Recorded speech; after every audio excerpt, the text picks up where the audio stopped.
Here we go, motherfuckers. Here we fucking go. This is it. This is it. The 2018 list. We didn't do this last year, did we? No, we didn't exist last year. Okay. First episode was March 2018. Oh, okay.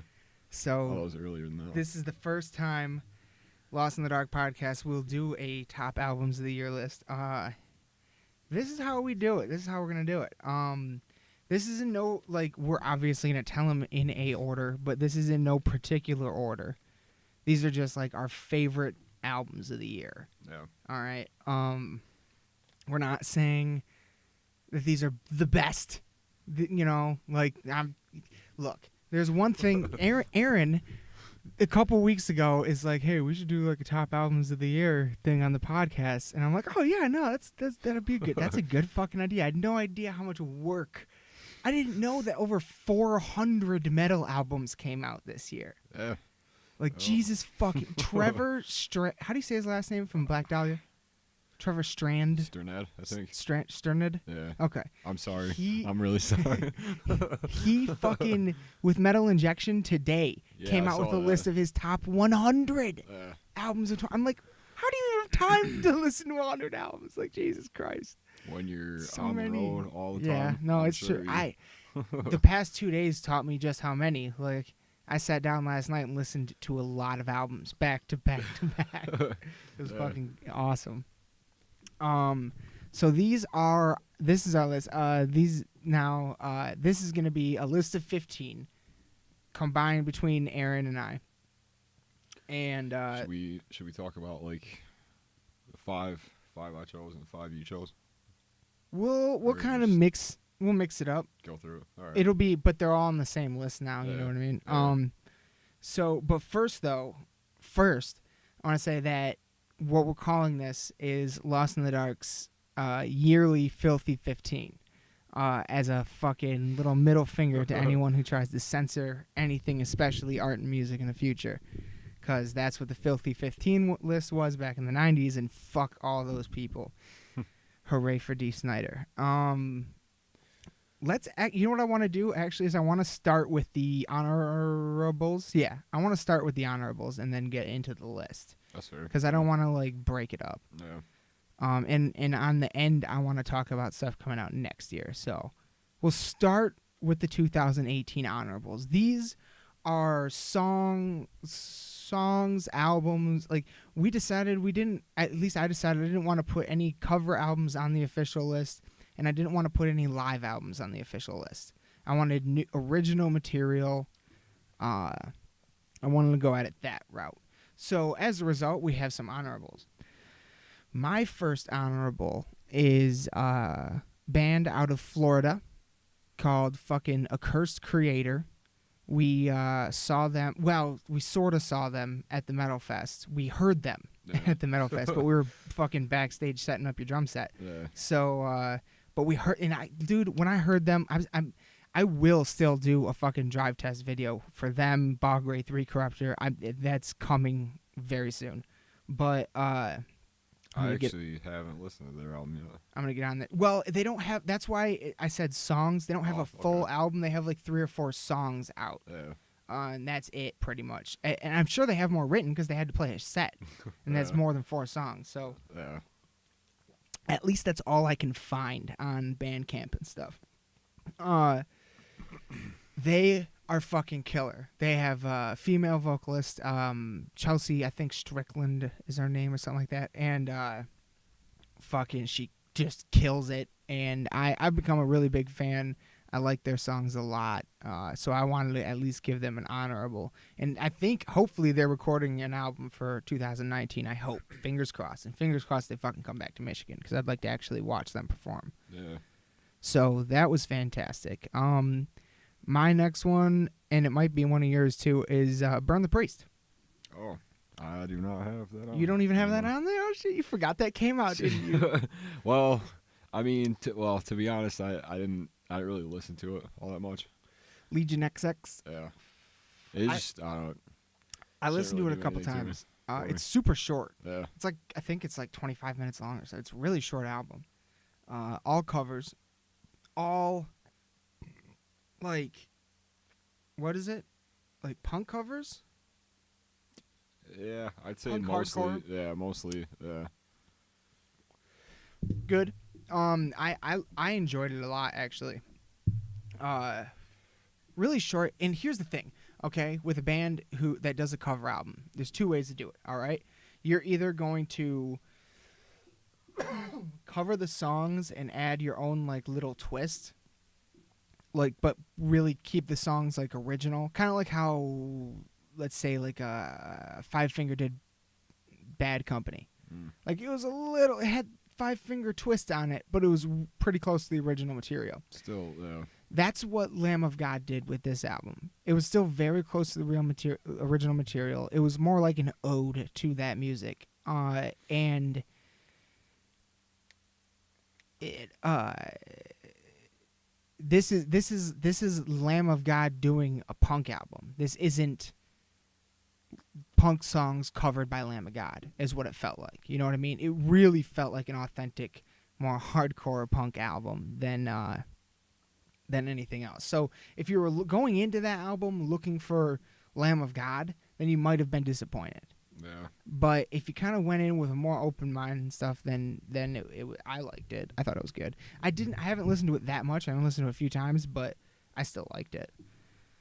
I mean, it was cool to hear them doing other songs and stuff, and especially for the anniversary of the, what was it, either the first album or something like that. Yeah, it was like the 20th anniversary of Burn the Priest album. So I thought that was cool. I don't know. I mean, it's if they were gonna come back as Burn the Priest, I feel like that was probably the only way they could have done it, because if they would have just put out something else, it just probably would have just sounded like another Lamb of God album. Yeah. Which, I mean, I wouldn't had a problem with, but no, that's a really good point. Actually, it was a smart way to do it. Yeah.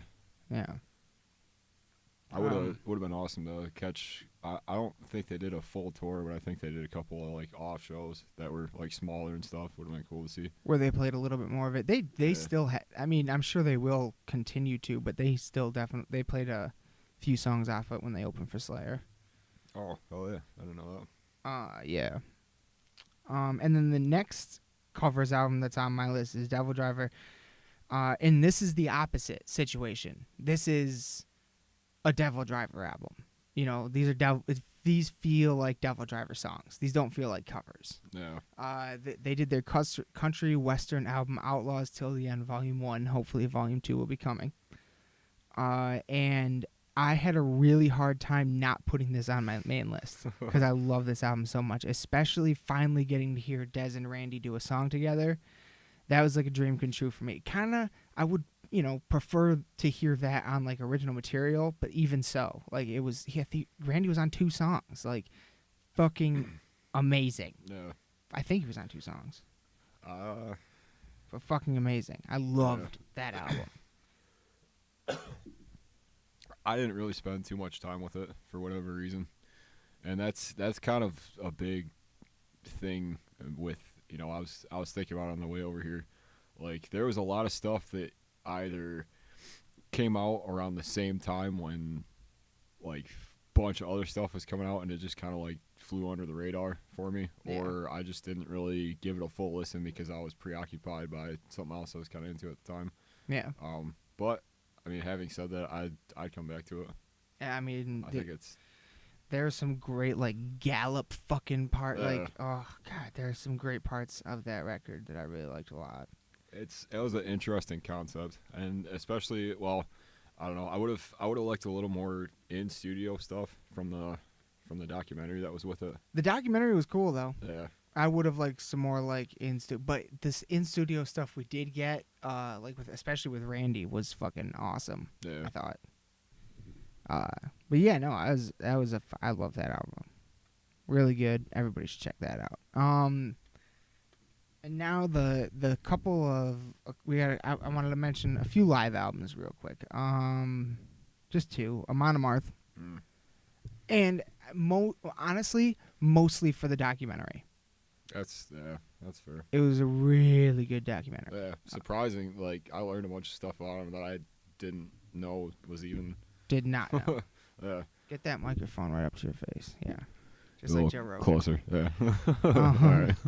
Fucking, no, yeah, it was, which one? Yeah, Amon Amarth was fucking, and like here's one thing about live albums, is something that I particularly look for in a live album is how I like hearing the crowd on the, throughout the songs and in the album and everything. I like hearing the fucking crowd participation that's happening. Yeah.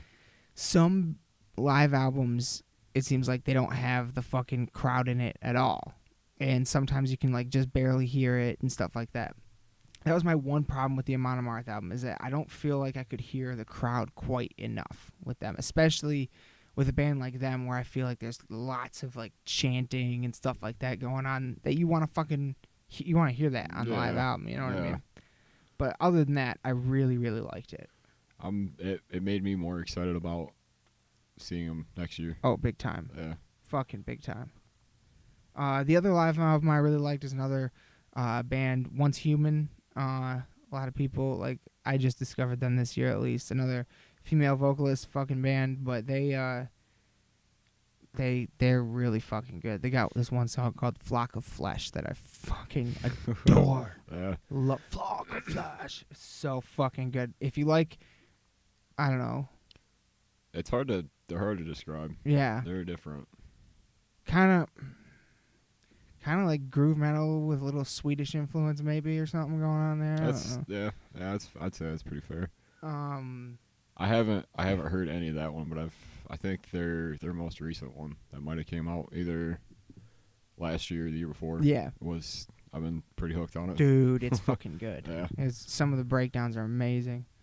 I like them a lot. I don't know, the songs are just interesting. Like they're, it's just a cool album. I really enjoy them. But now, okay, so here we go. Finally, we're into new original material. Our 2018, like, original material honorables, all right? Tenacious D. I had to... I'm going to let you take this one because I haven't heard it. I had to at least mention it because I sat down and listened to it. And it's another short one. Literally, I'm talking like 25, 30 minutes long. Very short album. It's like got 25 songs on it, but each one's like a minute long. And it's like a story. It's a progression. And it has some good moments. It has some really funny parts. But all in all, I felt like the album as a whole was more of like a bit than an album. You know? Whereas a lot different than like my favorite of them, which is their first album. Classic. Fucking classic. But I wanted to at least throw them on here because it is worth checking out. Yeah. It's still, I definitely recommend just sitting down with it. Like I said, it was only going to take you 25 minutes to get through. And you want to hear the whole thing progress through. So it's definitely got some really cool moments in it. I liked it. That's the first one for them in a couple years, I think, Since Rise of the Phoenix, yeah. Yeah.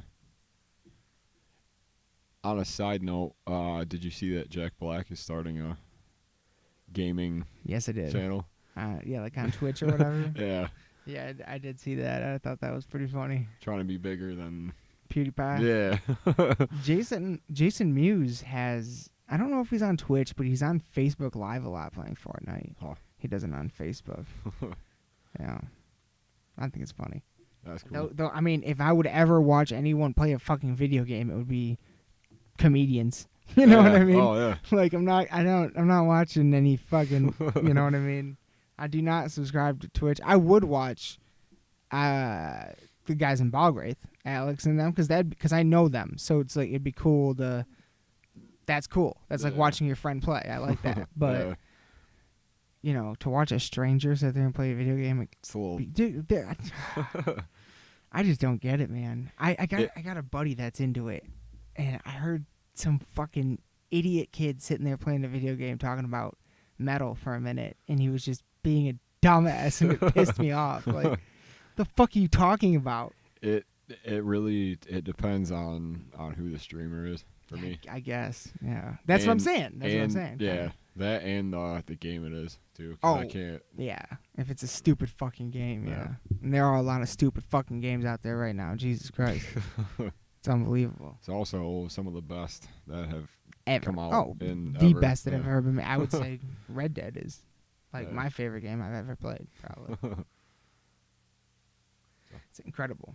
Sorry, yeah, I just wanted to mention that. No, I no. thought I thought it was funny. Good Just- mention. yeah.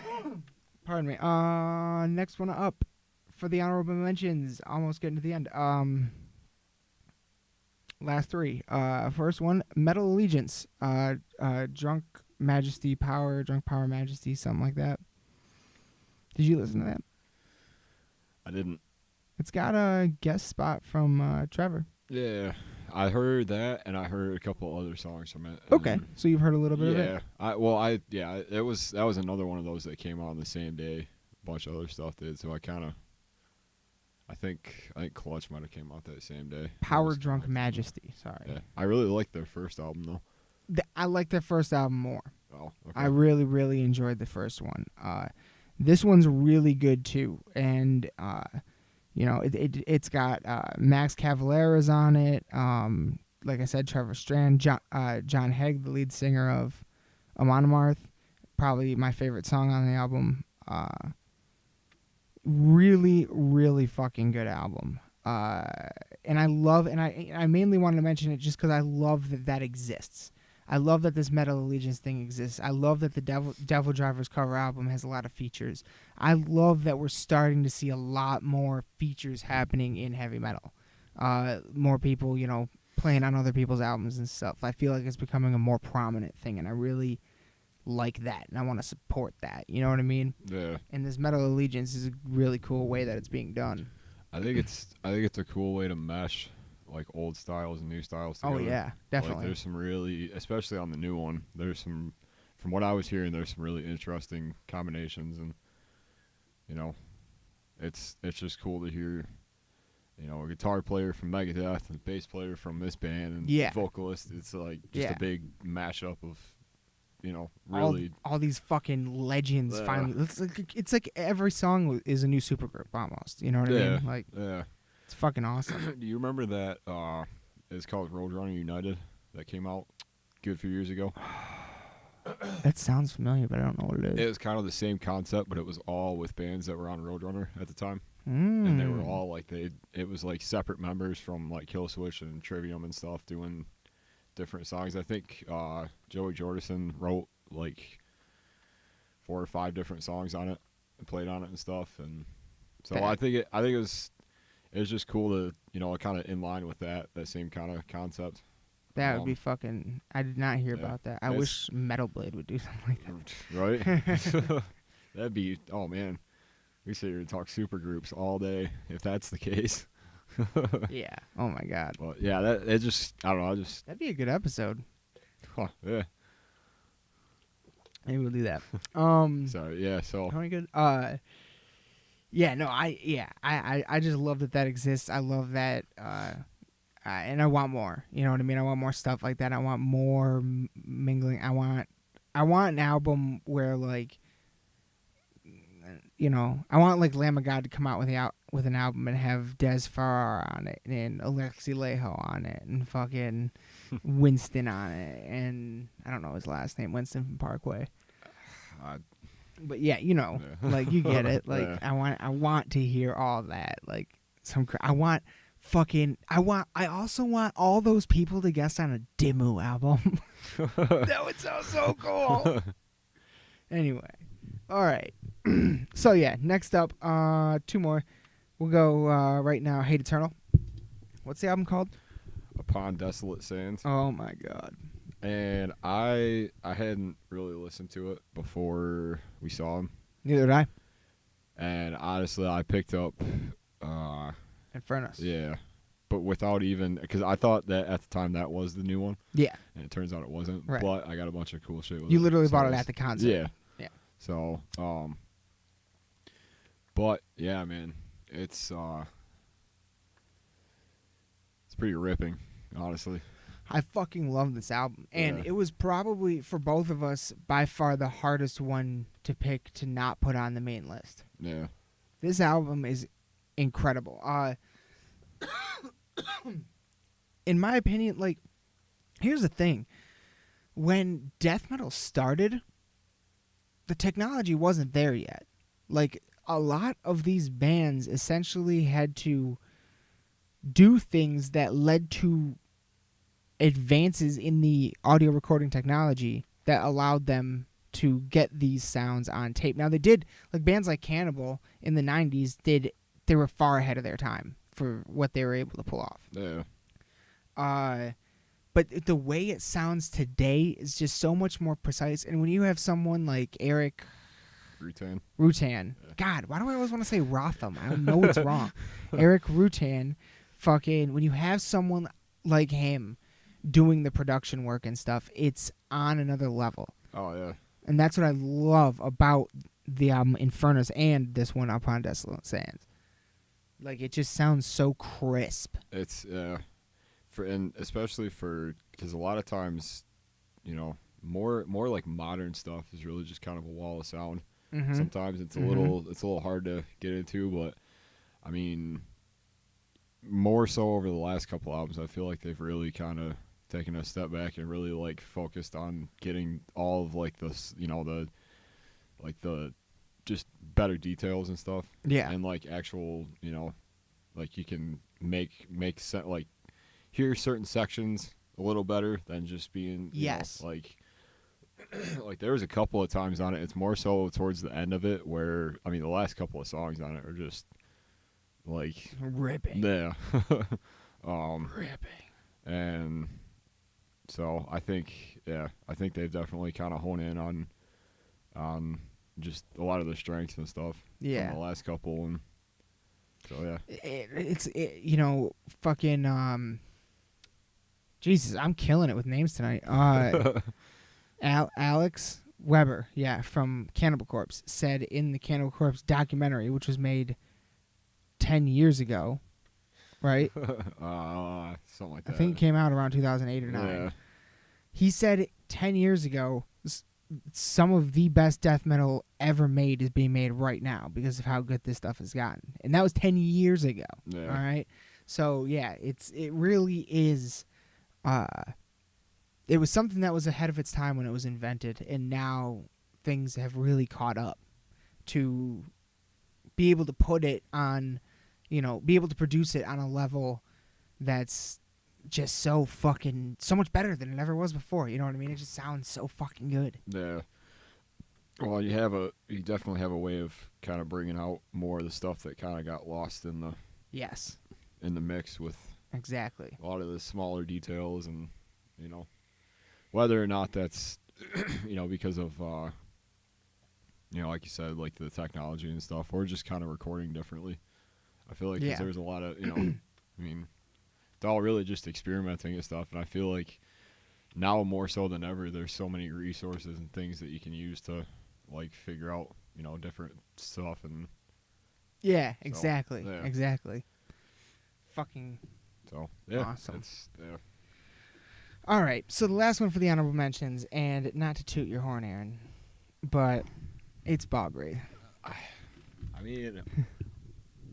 It's Bogwraith. Like, let me tell you something, all right? Of the... Well, I'd say... I've listened to, now that I think about it, Trevor's Top 100 is probably pretty accurate, because I just realized how many fucking albums I've listened to this year. And it's been a lot.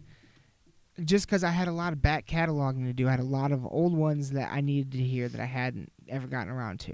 And this was the year to do it, apparently. But of the albums that I've heard that were made this year, that came out this year, let's say of the 400 albums in the classification of metal, or ish, that came out according to like Wikipedia and some other sources. So those lists, which, son of a bitch, I just realized something. On none of those lists of albums that came out this year did I see Bogwraith or Recorruptor. Recorruptor came out last year, but still. Yeah. So that means there's probably thousands that just weren't on the list. So yeah, there are thousands of metal albums come out, which this is amazing. Like, people are like, it's oversaturated. You know what? I don't agree. Because if it's good, it'll find its way to the light. You know what I mean? Like, Yeah.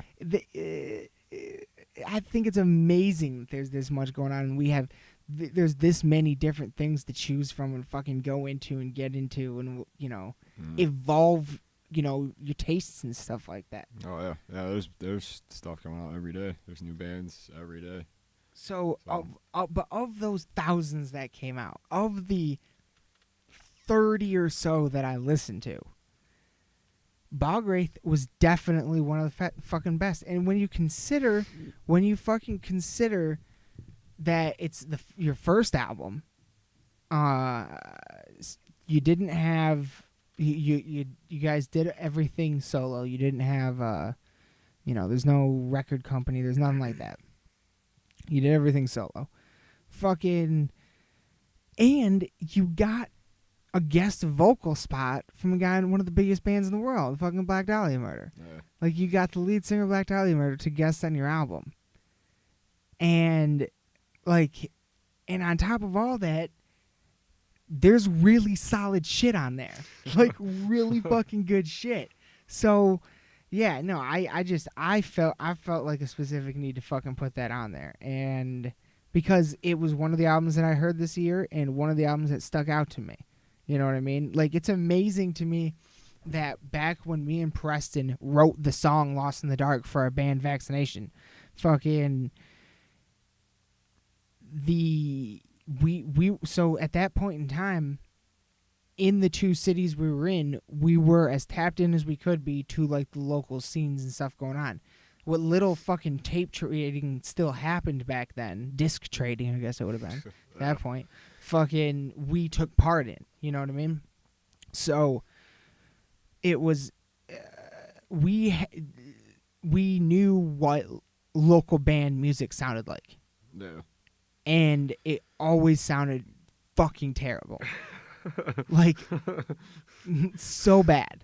Because at that point in time, this recording equipment was still too much for the average person to have. Smartphones didn't even exist yet, really. So, fucking, you guys having the ability to put out an album that you did all on your own that sounds like it was professionally made, like, that is unbelievable to me almost on its own, just to see how far things have come in the past 10, 15 years and on that aspect. And then, I you know, I'm biased. I'm not going to say I'm not biased. This is our list of favorite albums. I'm not saying these are the best or fucking should be anybody. These are my and Aaron and Lost in the Dark's fucking favorite albums. And that was one of mine. I at least wanted to put it on the honorable mentions because I think it's a great album. You guys got thousands of fucking downloads on fucking whatever the fuck. Spotify. Yeah, I don't have that. I just buy physical copies. And I actually buy your physical copies and download it on iTunes. Because I'm like, I should give them a download. Oh, yeah. But fucking A. Like, I really like it a lot. And I think a lot of people should check it out, especially for a band from Lansing. It's makes me very happy to hear that things like that and Recorruptor are the sounds coming out of here. I love that. Well, thanks, man. You're welcome. I wanted to include you on the list. It's hard for me to sit here and accept that. not really accept that, but, like, you know. Just, I get it. You know. But I will say that, you know, I mean, for one, I didn't expect it to have quite the, like, I don't know, I guess, because with our last two, I always, like, you know, you wanted them to, like, do decent and stuff, and, like, you know, you want people to kind of be into it, and, you know, I feel like with those two, we had a really strong start and everything, and then this just kind of took it to a whole other. I agree. You know, and I can't, you know, talk about it and say, you know, that because I mean, for the most part, I just played on it, and a lot of, in fact, all you know, I got a, I don't know, Julian just killed it on the production He side really and did. everything, and He it's did. you know, In the Marshlands. yeah, Marshland Studio, shout out. and you know, just the fact that you know, because it kind of had a like a slow build, but I mean, I guess you know, I'd rather have that than just like a quick kind of flash in the pan kind of thing. Yeah, absolutely. Whoa. Sorry, my phone's not on silent. No, that's fine.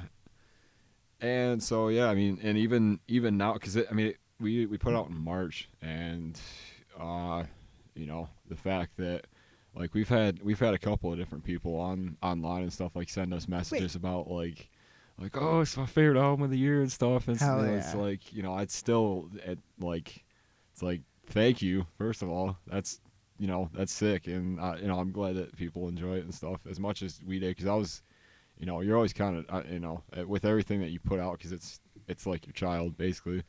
Oh yeah. And no, like, yeah, I get that. yeah, you know, With you this shit. you sit with it for so long, and you know, I've heard these songs so many times that Yeah. before it was even out, Right. that like just to put it out and just have such a solid reception to it is just, I don't know, yeah, it's cool. That's I'm fucking awesome, dude. pretty proud of it. So You should be, because I love it, and yeah, I know other fucking people do too. Like, I mean, it blew my mind when you guys were at Max opening, and I saw a guy in the crowd say, wearing a Bog Wraith shirt, and he said, "Oh no, I'm just here for Bog Wraith."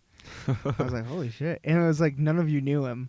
I was like, wow, Yeah. like that's pretty fucking amazing. oh yeah, hearing, you know, talking to people, have them come up and say like, oh, I drove so many hours to, you know, catch you guys and stuff, that still People is have just said that like, to you? yeah. Holy shit, man. Every time it's just, That's crazy. it's like, really? Like, Wow. That is so cool. I wouldn't have driven that far to see us. No, but you know, I just want to say, you know,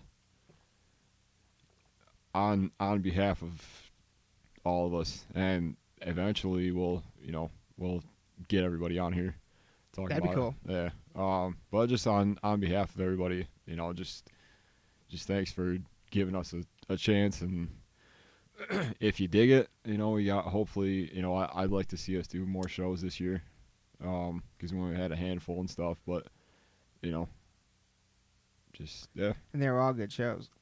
Oh yeah. Actually, like every single show you played this year was a good show.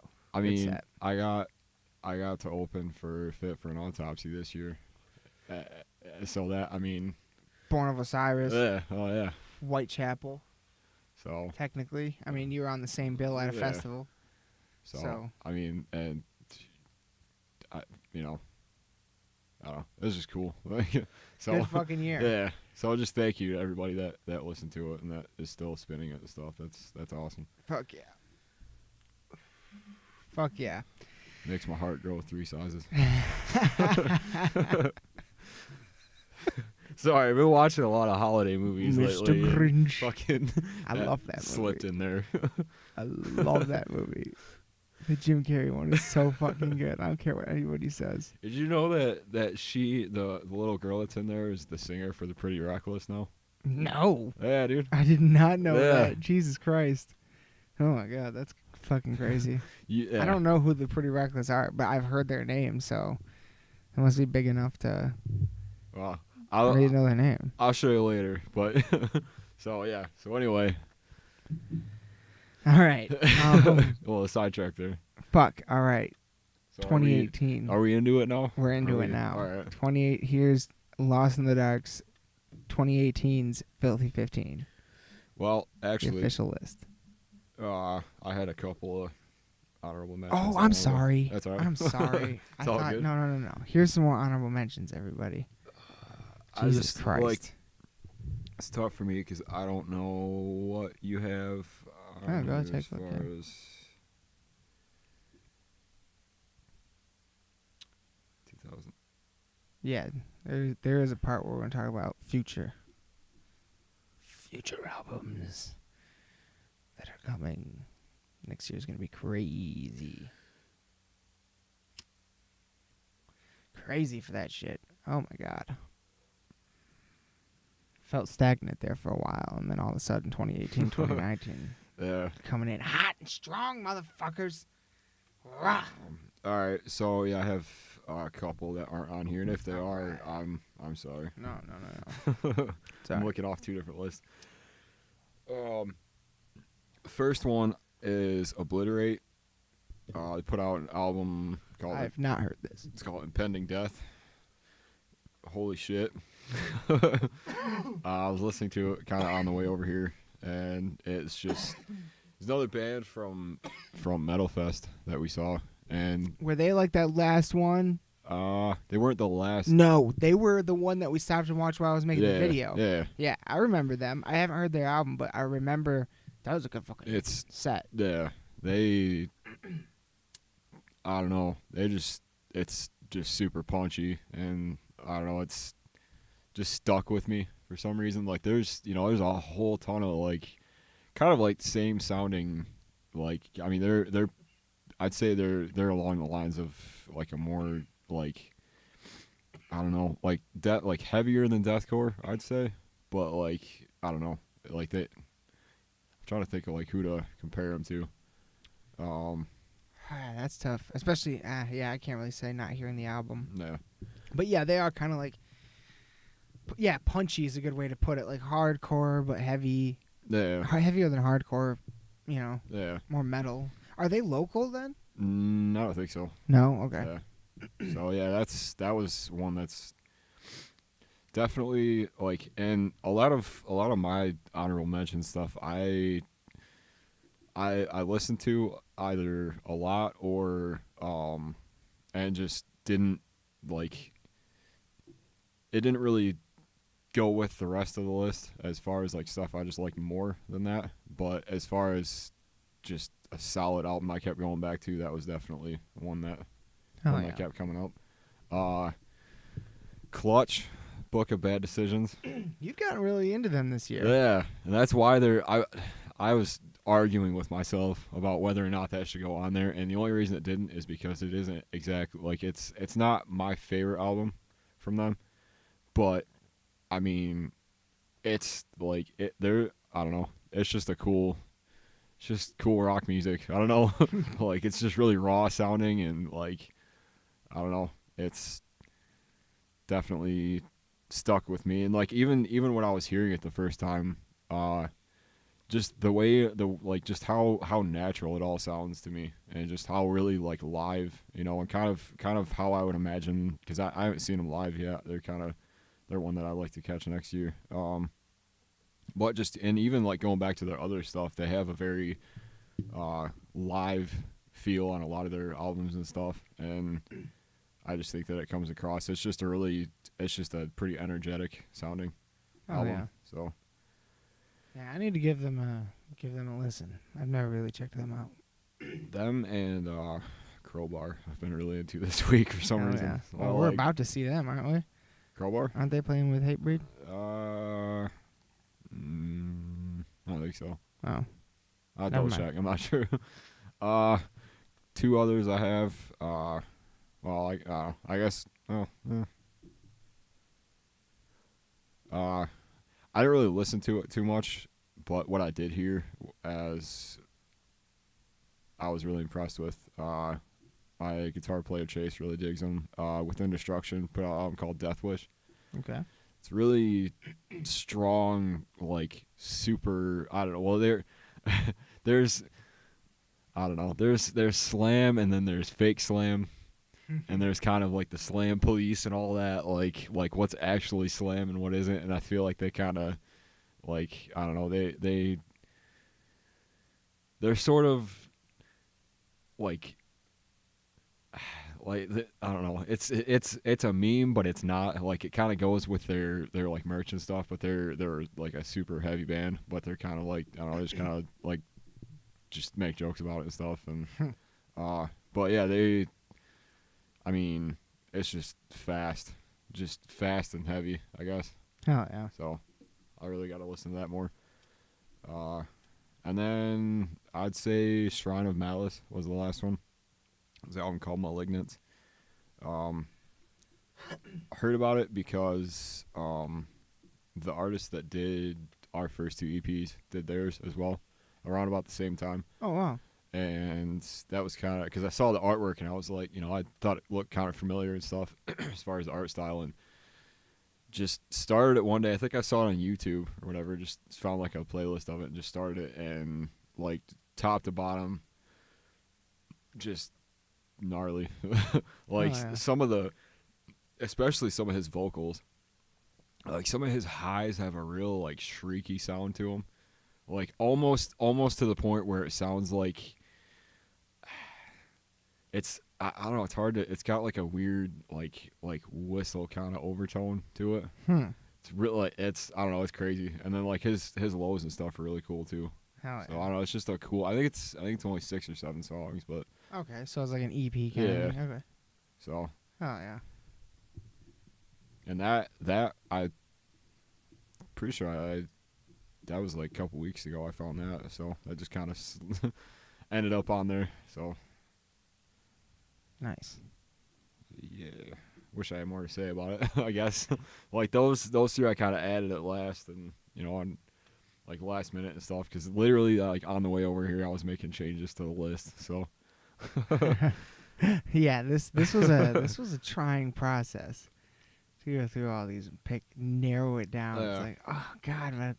And some of them it's like hard to compare music styles, but it's just like that's why I decided it just comes down to like what I like more, like what like take away, just strip it down to the bare bones basically, and just like what do I like, you know what I mean? Yeah. Yeah. So is that your last honorable mention? Yeah, I got one more, but it I don't know. It came out the last day of 2017, so I don't know if that makes the cut. God, that's tough. It's so like it's such a troll move. Like yeah, it is. I don't know. I don't know. Let's just continue on. It's Gamma Sector. The album's called Next Omni. I've never heard of them. Well, the last 3 were pretty like underground type stuff. Just I don't know. But yeah, it's just heavy slam, like deathcore stuff, spacey. Oh yeah. So. All right.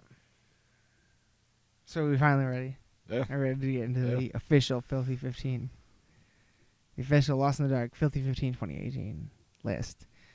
Let's and remember, no particular order. But let's start with a couple that both of us are pretty familiar with. Should we go over them and then pick like the favorite one? We could each pick a favorite one. Okay. Because I doubt it'd be. There's no way we'd come to a consensus. Yeah. All right. Because I'm pretty sure I know what mine would be, and I know it wouldn't be yours. But yeah, let's start with a couple that both of us know really well. Let's start with Reverence, Parkway Drive. Oh, all right. I was on the fence about including this album because as was I. Here's the thing. All right. Very, very polarizing album. It is. Here's the thing, though. It's the thing about like the thing for so how I really get to know an album is it comes out, I listen to it a bunch of times, and then I don't listen to it for like 2 or 3 months, and then I come back to it, and by then it's grown on me in some form or another. Yeah. And when I come back to it, I hear it differently. I hear different things, and I either at that point like it a lot more or don't like it so much. And this album had time to grow on me. Came out early in there, and that's one of the things that was especially hard about this album is a gigantic chunk of the list I had made for myself to pick from were albums that I had just recently found out about or heard from, other things. Yeah. So, not those albums didn't have nearly as long to grow on me as like the Devil Driver album or the Parkway Drive album. So I think that's why it ultimately ended up on the list. But you're right. It's very polarizing because you could easily say that it's not as heavy as their other albums. It's I'd say it's their most accessible. I feel like. By that you mean like radio friendly. Yeah, like if you like it's and I don't know. You're right. Say You're what right. you will about that. I guess I mean that's neither here nor there for me because I mean it's kind of like what we were talking about is like if somebody hears that and that's their gateway into Exactly. Exactly. then, If they go out and pick up Reverence, love it, and then they're like, "Ooh, I like this Parkway Drive band. Let me check out Deep Blue." they got like 4 other albums, I think. They got 4 albums before that are fucking killer. 4 albums: Atlas, Deep Blue, Horizons, Killing with a Smile. Ire.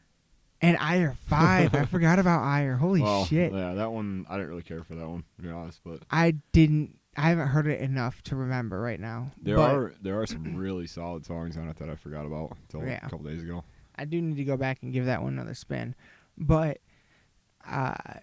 if they go back and pick up Horizons or Deep Blue, they're holding in their hands, some of my favorite music to come out in the last 15 years. You know what I mean? Like, those albums are fucking monsters. Like, Deliver Me, hold on to your dick, motherfucker. Like, god damn it, it's coming. Like, oh, shit. I've been listening to them a lot. God. A lot lately. So fucking good. So, you know what I mean? Like, that's my thing. And the other part is I don't fucking listen to the radio. So I don't even know what's on it.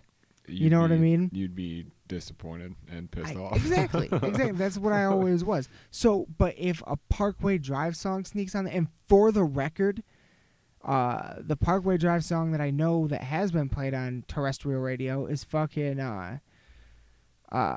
No Clean Vocals in that song. They're playing a song on the radio with no clean vocals.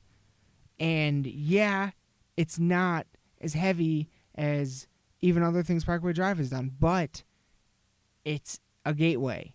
It's the beginning of the no clean vocals getting a wider audience. And, because that's, for example, to the fucking idiots out there, there's like this fucking whoever, I literally have no idea, some random streamer on Twitch fucking was like, yeah, I don't really like the screaming. I don't understand why you listen to music that you can't understand the lyrics. Screaming is like rock's like mumble rap. I wanted to jump in the fucking computer, Aaron, and that's upsetting. It's upsetting. It is, but I mean that's a whole kind of other discussion. Really, it's too. I definitely understand that comment. No, it's here we go. Hold on. Because, however, it is the uninitiated. It was uninitiated. That was spot on. Is he outside? Yes. Anyway. Fuck. Yeah, it's just someone who doesn't know what they're talking about. Yeah. Trying to say something about it. And it's just, everyone's got that's his opinion and he didn't like it, so that's fine. I am happy that everybody doesn't like it. You know what I mean? It makes it so I can still go see bands like Cannibal Corpse in small venues. Yeah. I'm a little selfish, I guess, but I love that. And, I mean, it's not. I don't remember why I started talking about this.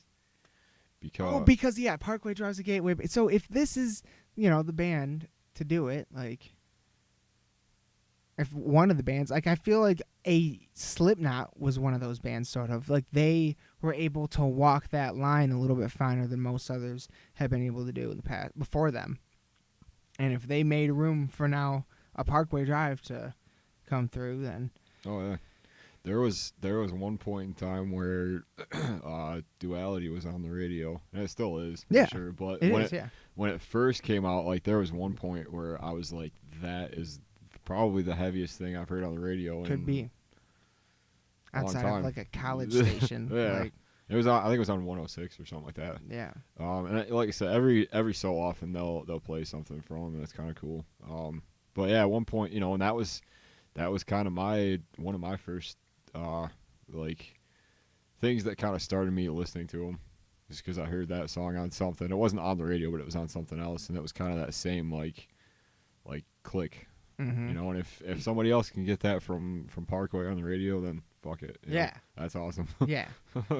Yeah. I So.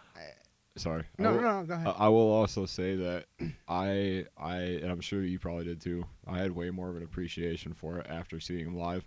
Yes. On this last after seeing tour. the songs live, Yeah. it definitely gave him more life to me. Takes on Sure. a whole other. Yeah. It's just power, I Yeah. guess. Yeah. Is the only word that comes to mind. It's just a really cool live show. Yeah. I mean, yeah, they're fucking fantastic live. And, you know, like, yeah, you know, it's probably, it's probably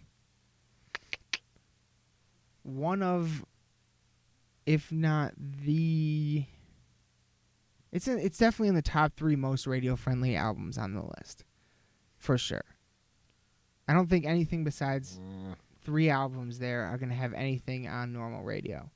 So, you know, considering yeah. but in that, the reason why it bothers people is because in the past it wouldn't have been.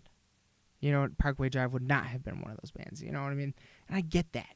I absolutely get that, because it kind of feels like it's the beginning of a sellout. You know what I mean? At the very least. Yeah. But I don't know. Like, this kind of feels genuine. It felt like more so of a fun album. Like, it felt like there's fun songs on it. It's not all, it doesn't have to be all fucking serious, which I'm cool with. Like, I love Ailstorm, for fuck's sake. Like, yeah. I think I had more of that sort of outlook on it with Ire, which is kind of why I was completely just over that album when it first came out. mm-hmm. Since then, I've kind of gone back to it and listened to it a little bit. It's not my favorite, but there is, like I said, there's some really good songs on it. Hell yeah. But I think with this one, it's more of a continuation of that sound, and I feel like, you know, there are, like I said, there are some pretty, like, I guess, fun songs. It's super riffy. Yeah. Yeah, it's fun, you know. It's fun to be able to throw something like that on once in a while and still have like the heavy fucking breakdown in the middle of it. Like, it doesn't all have to be so deliver me. You know what I mean? Yeah. But it's all. I think there's a good like arc to the way it sounds. Like from the first song to once you get to the last. Yeah. Song. It's a really like, I don't know, just the whole feel behind it's really. I do think you were right before in saying that there's a story in there somewhere. Yeah, it seems like there's a loose I just don't concept. really. Yeah, I just I don't know what it is. Maybe I haven't listened to it enough. I don't know, but. Yeah. I don't know. So I liked, all in all, of a lot of the albums I heard this year, that one had time to grow on me, and when I came back to it, I was still enjoying it. I thought it was fun, all in all. Like, letting it stand on its own, I don't really have a lot of problems with it. Like, of course I would, you know, I don't know, like, I would never, I imagine if I were in a band, I would never want to tone it down at all. I'd always want to tone it up in some form or another, or at least maintain, you know what I mean? Yeah. But, you know, after 5 fucking albums of doing similar stuff, maybe you want to change it the fuck up. You're a fucking artist. Like, Jesus, you know what I mean? I don't know. I heard it's a fine line to walk, but I feel for them, for some reason, I'm okay with it. I don't know. Yeah. It definitely took me a while. Yeah. I didn't necessarily like it all at first very much. Yeah. I was like, what is going on here? Yeah. But I was less surprised by it than I was with Ire, because that was a big left turn. Atlas. I really liked Wait. Atlas. Did we even mention Atlas? We might have. Is there 6 albums before this? Son of a bitch. God damn it. Well, regardless. We need an assistant. Yeah. We need someone in here with us looking up everything we talk about.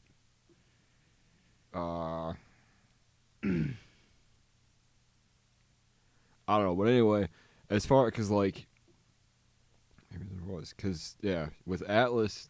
Atlas was kind of along the same lines as Deep Blue. It was a little more. No, 5. Okay. Yeah, it was a little more. I don't know, aggressive. I guess for that sake, it was kind of more of a darker album, and to go from that to whatever to what Ire ended up being, for me that was kind of like, it's like what is like. It's almost too much of a change and stuff. But then At with first. this, but I think with time and and I think that they were kind of anticipating that. I mean, kind of like what you're saying. When you start off having one sound and then you change it pretty drastically. But also, I mean, all the same like components of it are still there, and everything that I enjoy about them is still there. It's just kind of different. Like it's a little more mature sounding.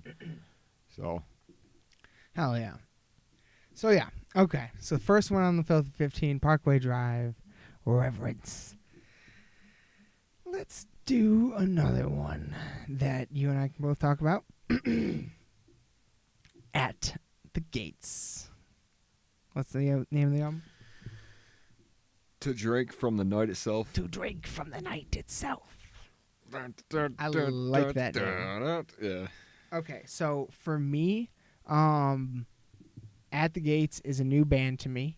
I only discovered them this year. Can I just say, I wish I could go back in time to when I first heard them. I'm so jealous of that fact. They're fucking... And you just now got into them this year. Yeah, literally just now. And you're the one that were like, you need to get Slaughter the Soul. Yeah. So I did. And I listened to it a couple times, and I really liked it a lot. But like in the midst of everything happening this year, I only got to it a couple times. Understandable. This album... To Drink from the Night Itself, I'll probably listen to more times than that one. So for me personally, it can stand on its own. This is an album that I'm not comparing to anything else. Like, it can stand completely by itself. And I thought it was fantastic, considering here's what I knew. Here's my perception of At the Gates, a band years ahead of their time. Hearing Slaughter the Soul, that sounded like something that came out in like 2007. It came out in the 90s. That blew my fucking mind. Yeah. So their whole sound was way ahead of their time. And now for them to come back all these years later and fucking release this, which sounds perfectly within its time and really good. Like, I really enjoyed it. I thought it was a fucking fantastic album from what is a legendary band. Yeah. The thing I liked about it, and what I feel like they do really well, is they just capture a vibe throughout the whole thing. It's darker, and it feels like you're kind of taking a ride a little bit, because it does. It has its movements and stuff, and it's cool. Yes, it absolutely does that. I'll say that I think I liked the one before it a little more, At War with Reality. That was their first like comeback album. Yeah. Wasn't it? Okay. And I think that's probably why, because it was the first one in, I don't know. And when did that one come long out? time. That was 2012. Oh, so still a while ago. Jamie, pull that up. Where you at? No, so, but yeah, in terms of, I don't know, just because I feel like it was more kind of in that direction a little bit. Yeah. And so, I haven't even heard that one. Yeah. This, yeah. And, finally being able to see him live this year. That was fucking awesome. Just. Not only that, we have a signed fucking CD. Yeah. I'm like, holy shit. Yeah. Holy shit. So, but yeah, in terms of that, like a lot of people are saying that it, like the mix on it was weird and the production, it sounded a little samey and stuff. And to a a smaller degree, it kind of does. Okay. There are some points in it where it kind of. But isn't that comparing it to other stuff, or is it just itself? More so just itself. Oh, okay. Yeah. And that's just more my opinion, but I feel like it really rounds itself out towards the end of it. Fair enough. Because that's something that the last 2 albums of theirs have done really well. Is just like they start really strong. It's really ambient, kind of like darker and stuff, and then they kind of round it out with. And the last song is just this big epic, like Yeah. cool. So Hell yeah. So At the Gates is made on our list. On to the next. I still want Blinded by Fear to be played at every like big life event that I ever have my entire life. I brush my teeth to that. Oh yeah. I'm trying to think of what's that movie? Get Him to the Greek, where Diddy's talking about that song. Oh yeah. African Child or whatever. Yeah. I brush my teeth to that. I love that record. Sorry. Anyway. Oh, where should we go next? I don't know. What do we got? Let's do. I'll do. Yeah, you need one of yours if you want. No. Let's do one more with that. I'm pretty sure we can both talk about it pretty good. Next one on the list. Yeah. What did we do? Yeah, this is a good order. Okay, Yeah. So next one on the list is gonna be fucking Judas Priest Firepower. The gods, the classics, the fucking motherfuckers. These motherfuckers. Did you get a chance to listen to this top to bottom? I'm sure I did. Probably a couple of different times, just because I was seeing them and I just wanted to hear what it sounded like. And I was pretty surprised. Holy shit! Right? I mean, It is so Firepower fucking is good. a fitting name for it. Oh that's for sure. yeah. It's really. Oh yeah. Here's my thing. This album, in a lot of ways, feels like an instant classic. Everybody's saying it's fucking the best since Painkillers, and you're right. It really kind of came out of nowhere too. Yes. It wasn't, you know. And going into it, like every fucking by the end of every song's a headbanger, top to bottom album of headbangers, and every fucking song, by the end of it, you're singing along with the chorus. Yeah, You know what I mean? I picked up on that. I was kind of doing the same thing. And it's been just so long since I've heard an album like that. You know what I mean? Yeah, And yeah, there are certain songs like Necromancer, Never the Heroes, Evil Never Dies. Like, oh my god, all these are fucking killer yeah. fucking songs. Lone Wolf, Sea of Red. This is a top to bottom fucking great album. I think it's got something, you know, if you like fucking metal, this is a great album. Like, Jesus Christ, I think everybody here likes metal, I hope, but that's what we're talking about, ladies and gentlemen. God, yeah. And the fact that, I mean, we both saw Priest this summer. Yes. And the fact that, I mean, they all sound better than they ever have. And I'm also probably biased on that because I've only seen them once. But, and I'm sure they were probably, you know, whatever. I guess shows, but you know, you could argue, I guess, back and forth. But to me, I feel like this is best they've ever sounded.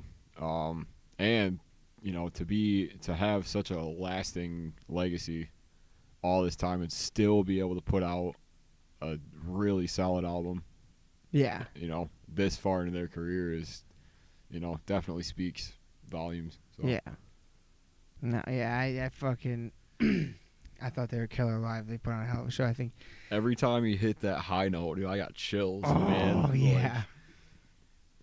It's so good. Like, So fucking good. I hope they come through again soon. It'll be fun to see them.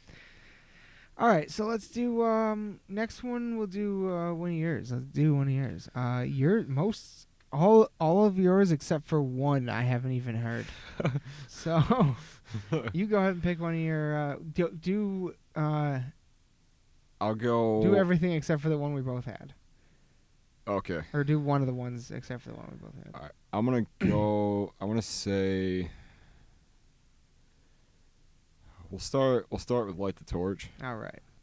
This is a band I'm not familiar with. Where do you know where they're from? Revival is the name of the album. Okay. Where are they from? I'll look it up. You just talk. Okay, well,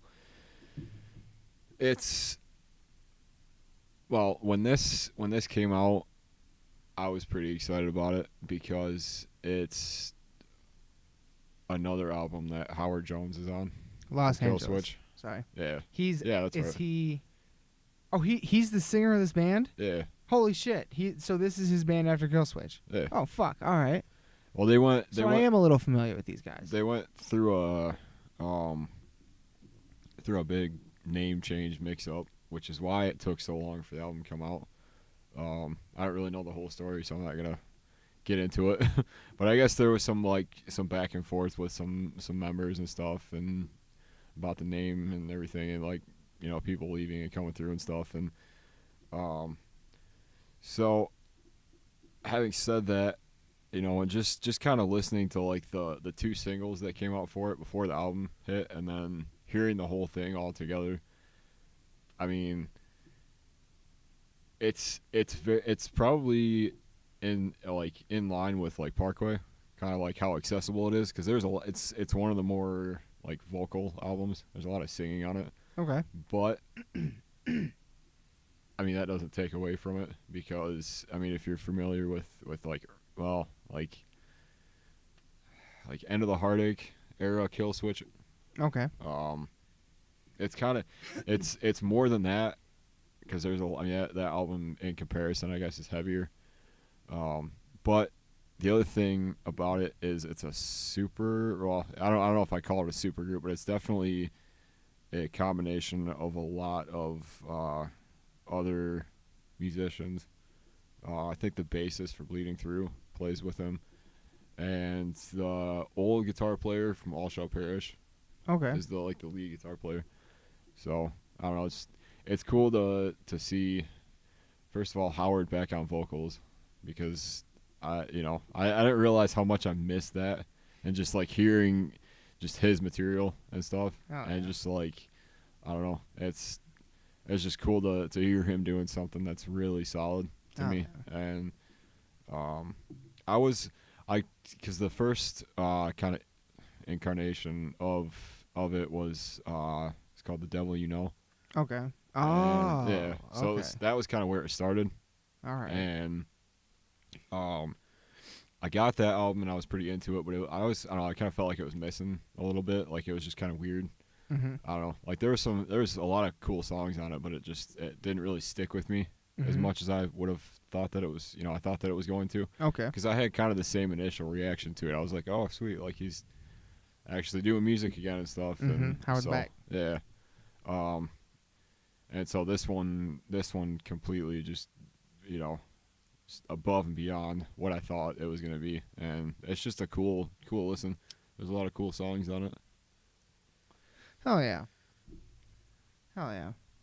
So it's worth checking out if you're a fan of like I said, Kill Switch, and just his style in general. Hell yeah. I think a lot of people definitely are. I mean, like you said, it was nice to hear him back, doing something again. Yeah. And he, while I personally I was never really that into Kill Switch, they will forever they did one of my all-time favorite covers ever of Holy Diver. Their Holy Diver is fucking incredible. Yeah. I love that song to death. So even still, oh yeah, definitely. So I guess we'll do let's do another one. I guess we can do another one we both talk about. Let's do motherfucking Behemoth. I loved you at your darkest. Is that the name of it? Yeah. I was gonna wait on that one, but we can talk about that one. You're gonna wait? Oh, I'm sorry. That's all good. We'll do that. So fucking Behemoth. New album out this year. Loved it. Now this is another example. This album came out in October, so really It's late. Yeah. I Yeah. haven't had that much time to sit with it, and I only really got into Behemoth this year. So for the first time this year, I heard things like the Satanist and the apostasy and stuff like that. Again, I wish I could go back and have that experience. It's been a hell of a year. So, they put this one out. I was really looking forward to it because we went and saw them. That's same show as At the Gates. Killer fucking tour. And I think I bought my copy of this album at that show in November. So I haven't had as long to sit with it, but you know, when I heard it the other day, like I was like, yeah, that pretty sure that has to go on the list. Like that was fucking good album. Yeah. Like damn it. I wish I had written this. There was something about it I was gonna say that I wish I'd written down, but I can't remember it. What do you got to say about it though? Well, a lot of the I would say if you're gonna, because a lot of the problem is, you know, I mean, you can't really talk about it without talking about the Satanist, unfortunately. See, that for me it stood alone. Yeah. For me, it can stand alone. Yeah. See, I thought the same thing too. I kind of went into it with a fresh perspective because I was like, you know what? I mean, especially with more like the singles that they put out for it, I could, you know, you could hear that, you know, there was more acoustic guitar in it. There was more, you know, the melody. Just the mix was kind of different. It was a little more like it wasn't, like the Satanist was. It was definitely pulled back from the album that was before it, but it was in a lot of different ways. Like they didn't like what they took away from it, they added in other ways, I guess. Like you know, they kind of strayed away from the crazy like super fast blast beat kind of stuff and you know, stuck to more of like, you know, building an atmosphere instead of like a big wall of sound. Yes, I definitely agree with that. That's a good, hell yeah. I've listened to it a lot. Hell yeah. It's probably, honestly, it's, I mean, between that and like two of the others on here, I think that's definitely that was one of my more anticipated of the year. Okay. Mostly because I think it'd been 4 or 5, I could be wrong about this. I don't know, 4 or 5 years since the Satanist. Yeah, it's been, and so just to hear them coming out and doing something that's just different, that's cool. Mm-hmm. You know, I don't know, that just caught me by surprise and stuff. It took me a little bit to, it kind of grew on me, because I really didn't care much for Bartabel the first time I heard it. Okay. It just wasn't doing it for me. I don't know. I think it was more so like the verse and stuff. Just it's a weird, odd structured song. But hearing it live and then seeing the video and then just how it adds up with the rest of the album, I think is like it definitely sets in. Like we said, like we talked about this before. I remember this album doesn't really lend itself to singles.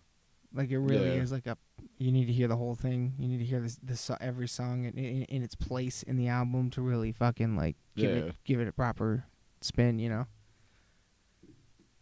But yeah. So that one, So that would be, if you had to pick, that would be one of your top 3. Then is what you're saying. Yeah. Nice. I had there was, and I would like to add that because we were watching that Lockhorns debate. Mm-hmm. And that was about aborted. Never mind. But regardless, I feel like that should have been way higher up on their list. That's just my opinion, though. Well, this list is in no particular order. Yeah, right. So. Yeah. Well, it was just, I don't know. I feel like it should have gotten more. If we were to put this in a particular order, it would definitely be in the top fucking 5 or 3 for sure. Yeah. Definitely. All right, let me do one of mine, I guess. Let's see here. Which one shall I do? You know what? I'm gonna do fucking Jungle Rot. Okay. Jungle Rot. I haven't heard this. Dude, it is good. Yeah. It is very good.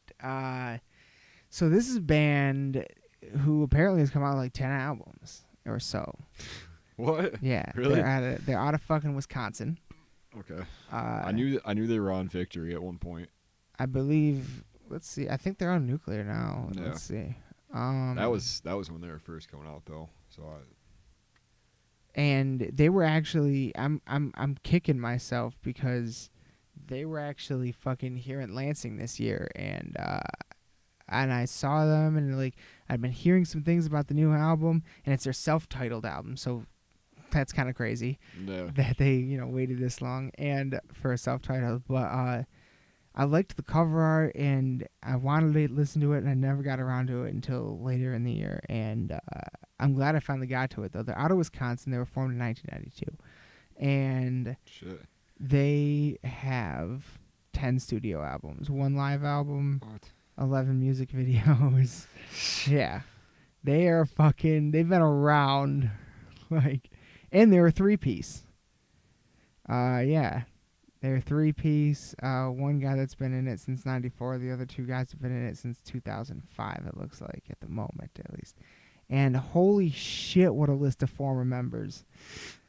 That is a long list of former... I don't really recognize anyone's name, but that is a long list of former members and touring members.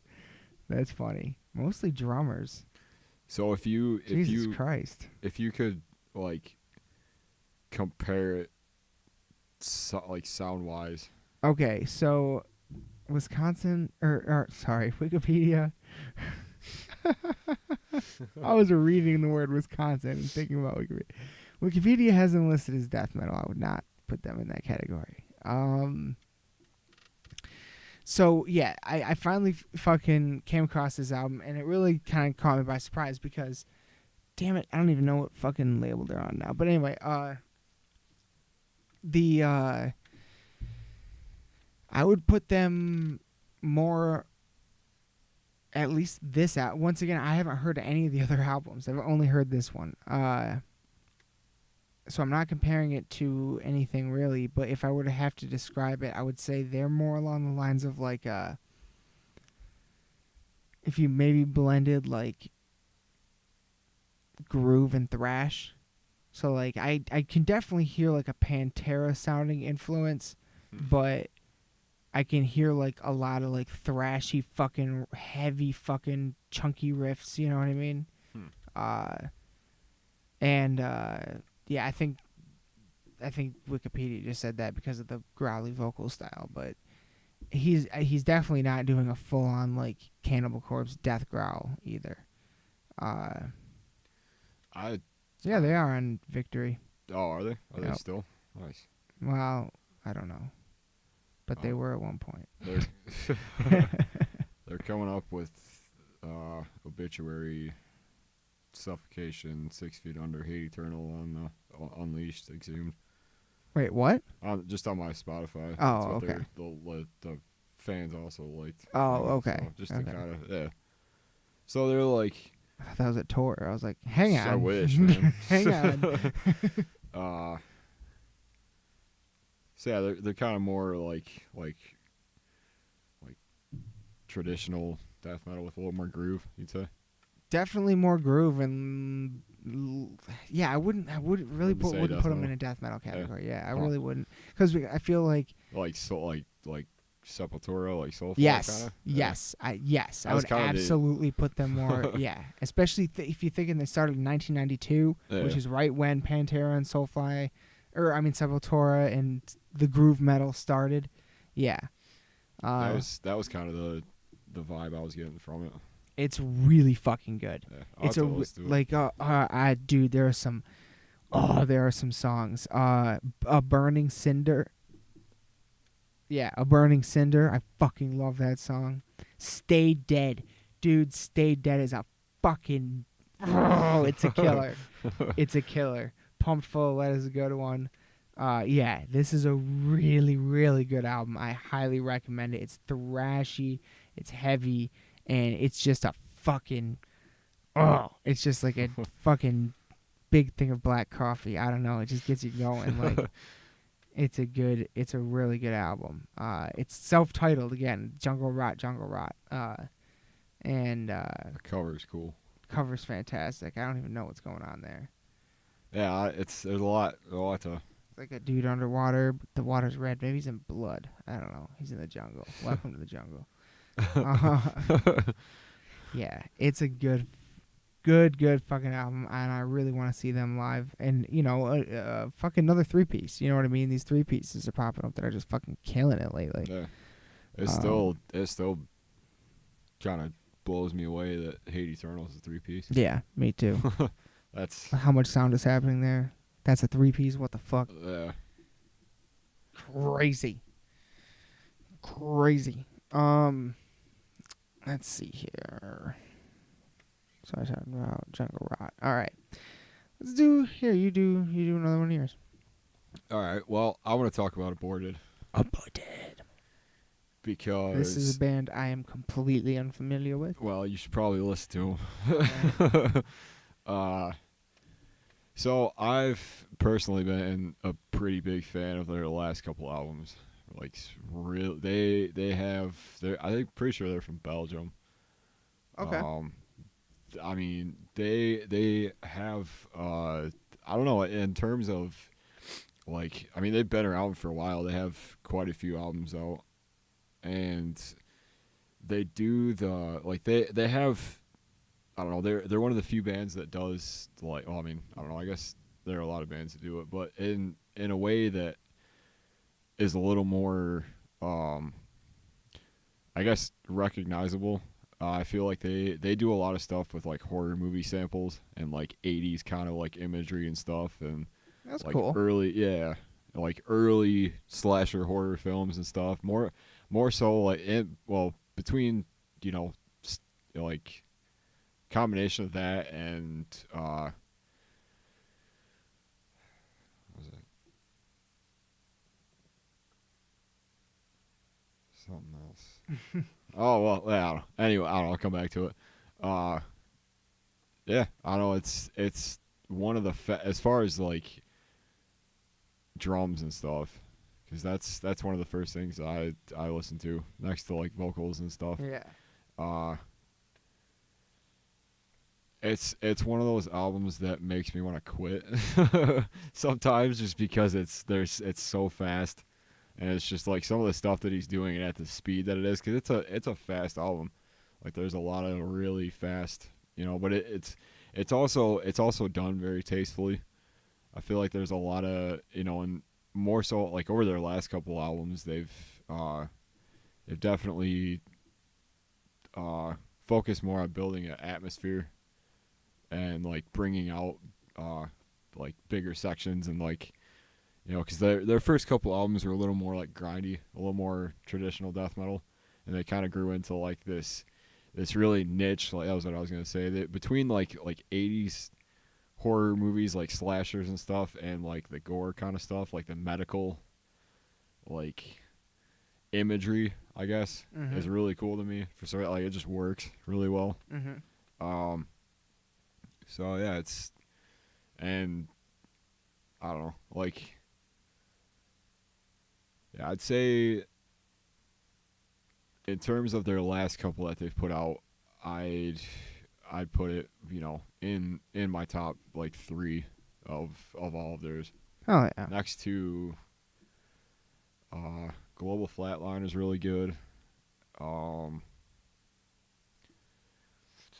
Retro Gore was cool, and just their covers and their artwork and stuff kind of go along with everything. So it's, I don't know, they're just a cool band visually.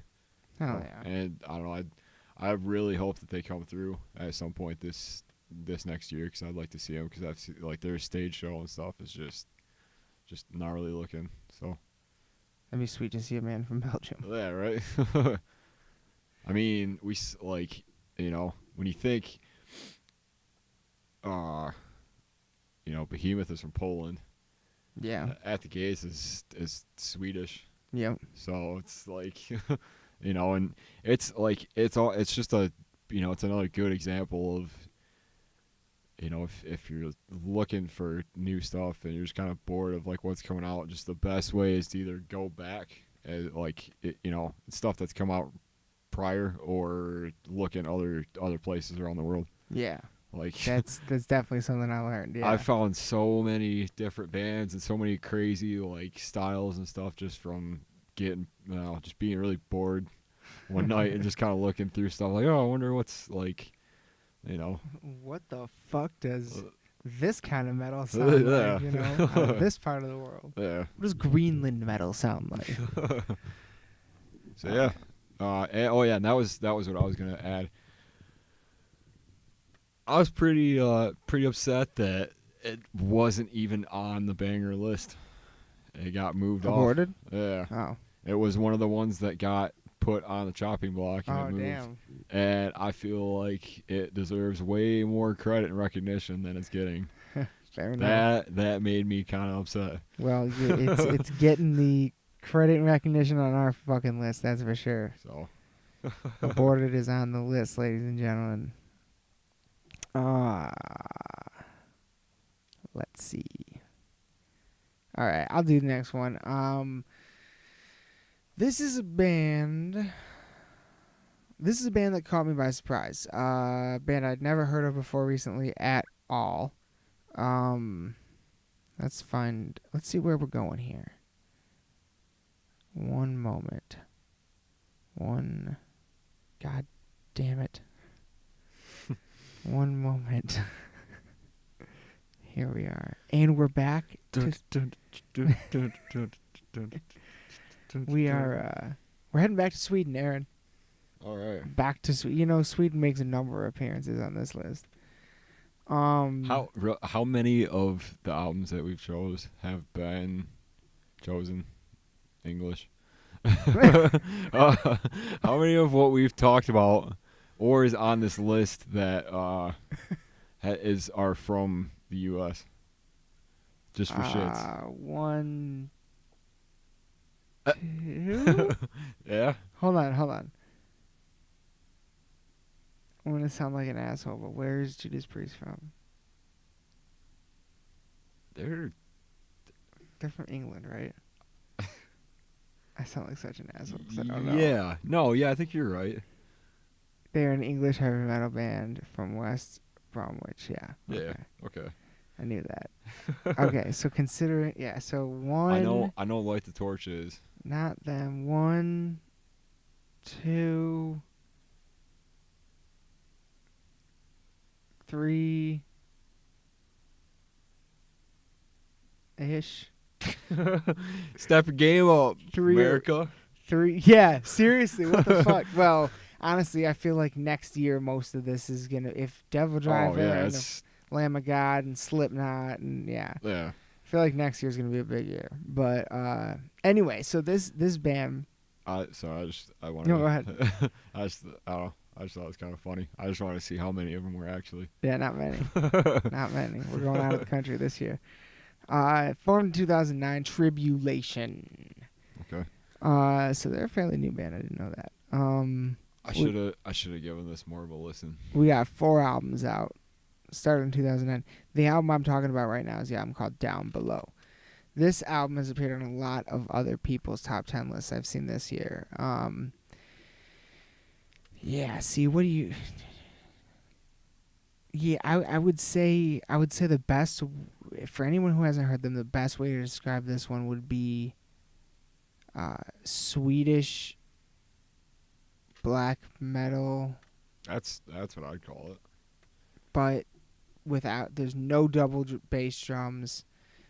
It's very straightforward music, and it caught me off guard. I wasn't expecting anything like that. I wasn't expecting it to be so catchy, and it's very atmospheric.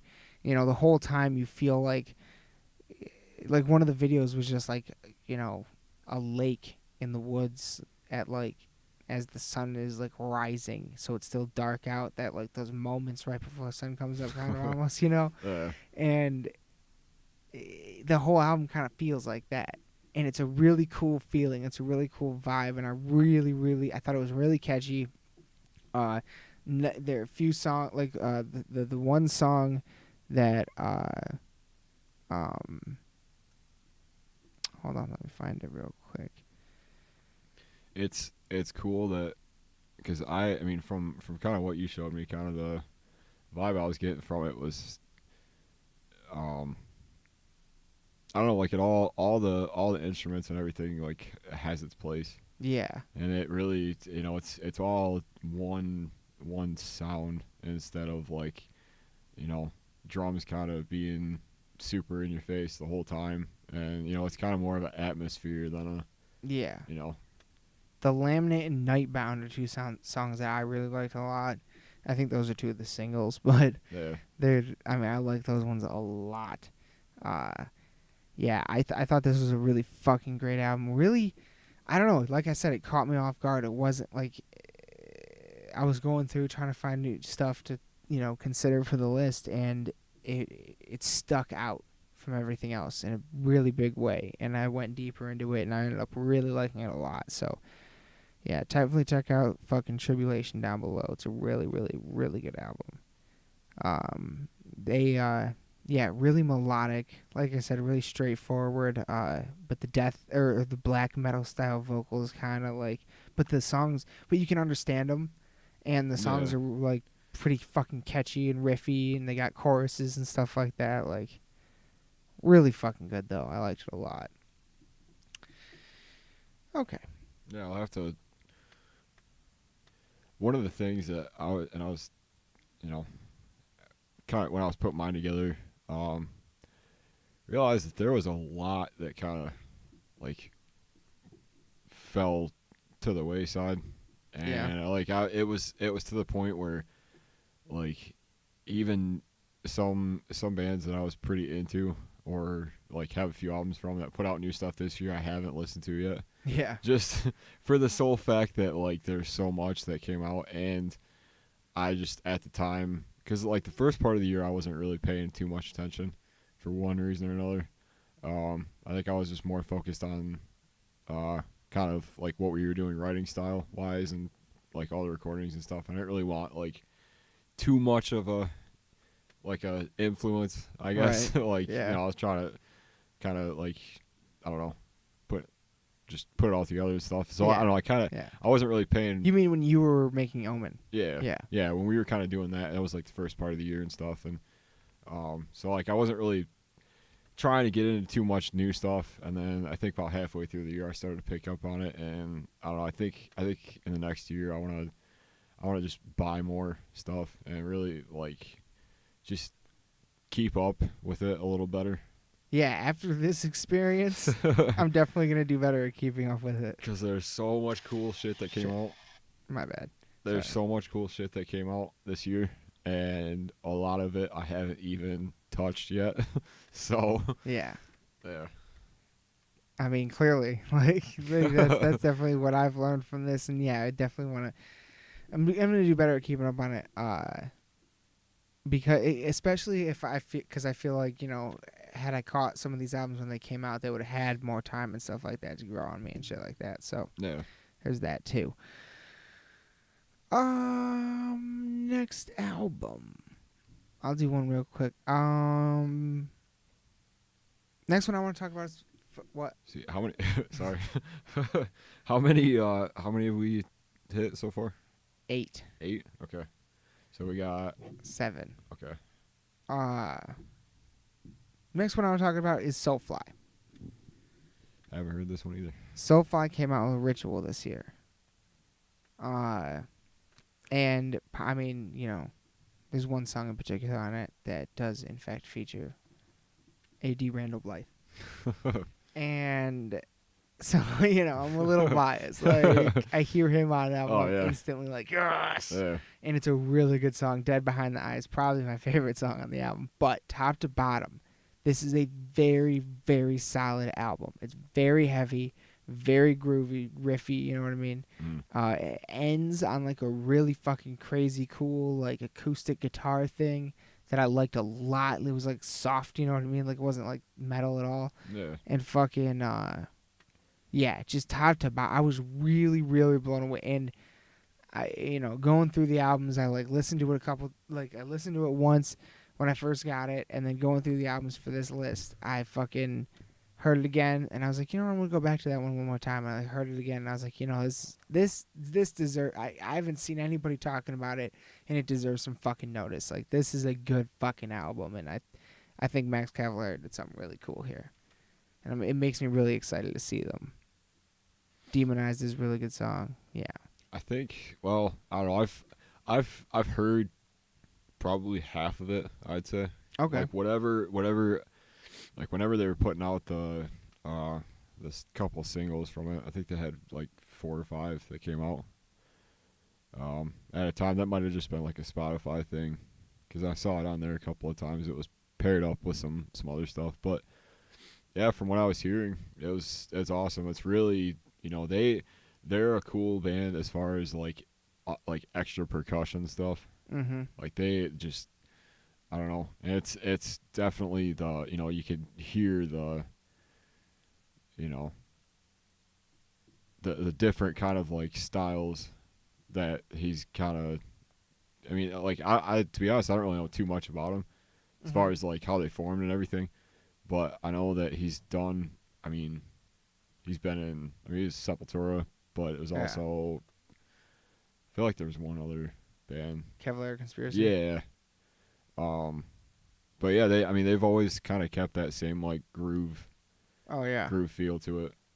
Oh yeah. But also, I don't know, just the whole like tribal thing is cool to me. I love it. Yeah. I love that. There's a big, and I think the last album I heard, and the last one I picked up was Enslaved, which is a few years ago, and that was, I really, really enjoyed that, and so. Yeah. Hell yeah. I haven't heard that one, honestly. I think this one is really the first one I've really heard by that. Soulfly, at least. I've heard some Sepultura. You do one. Next on the list. Next on the Filthy 15. Lost in the Dark's Filthy 15, 2018. I'm gonna talk about kind of an odd one. Ooh. The one that kind of following suit with one I haven't really heard anybody talk about. We're getting weird in the dark. Pause. I'm gonna talk about band. They're from the UK. I'm pretty sure. Okay. From Leeds. Well, let me double check that. Bleed From Within. Bleed From Within, the band I do not know. I put out an album called Era. Beginning, it was one that, and it was like, because I was a big fan of the album that came out before it. Like that was, I think it's called Uprising. It's like, I don't know, like I'd put them, I guess, like stylistically with like early Parkway kind of. Oh, okay. A little more like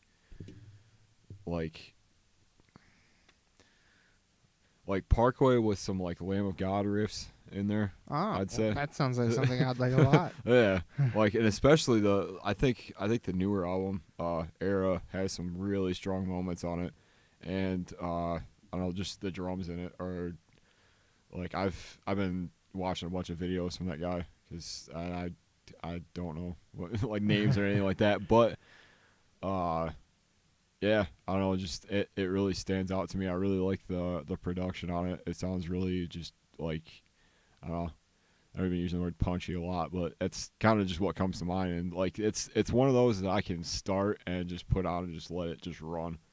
Because there's some really cool, and especially midway through the album, there's a song on it that kind of starts off slower. It's more of just like a groove song, but it's, I don't know, there's some really cool just moments on it. So yeah, it's, I think it's might be my second band from the UK.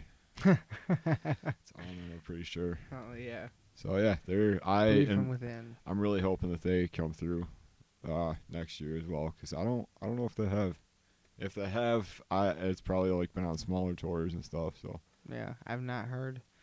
Like I said, I haven't heard of them, but off of that description, I'm checking it out for sure. So we got, let's see. You should have one more on your list, right? And it's my. I mean. It could be your favorite. It's definitely up there. I have a hard time pinning it as my favorite of the year. Just because of everything else that came out, and there was a couple on that list and it's probably gonna, like, Well, I don't know. All right, I'll do one real quick. I'm just kind of rambling, I guess. I don't I'll do one real quick, then I'll do one we can both do, and then we'll do that one, okay? All right. And then at that point, after that, we'll only have 2 left.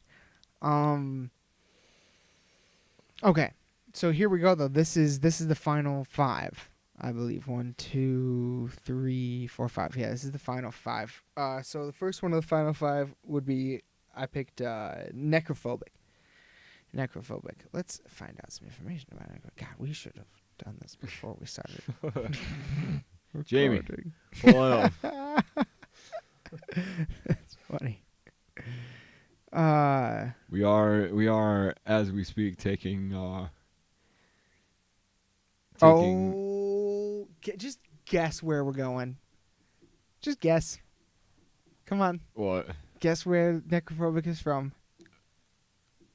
You already know. I would say Sweden. Sweden. Yeah. We're back to Sweden, ladies and gentlemen. Oh. Now these guys are considered a blackened death metal band, formed in 1989. Yeah. Wow. Right?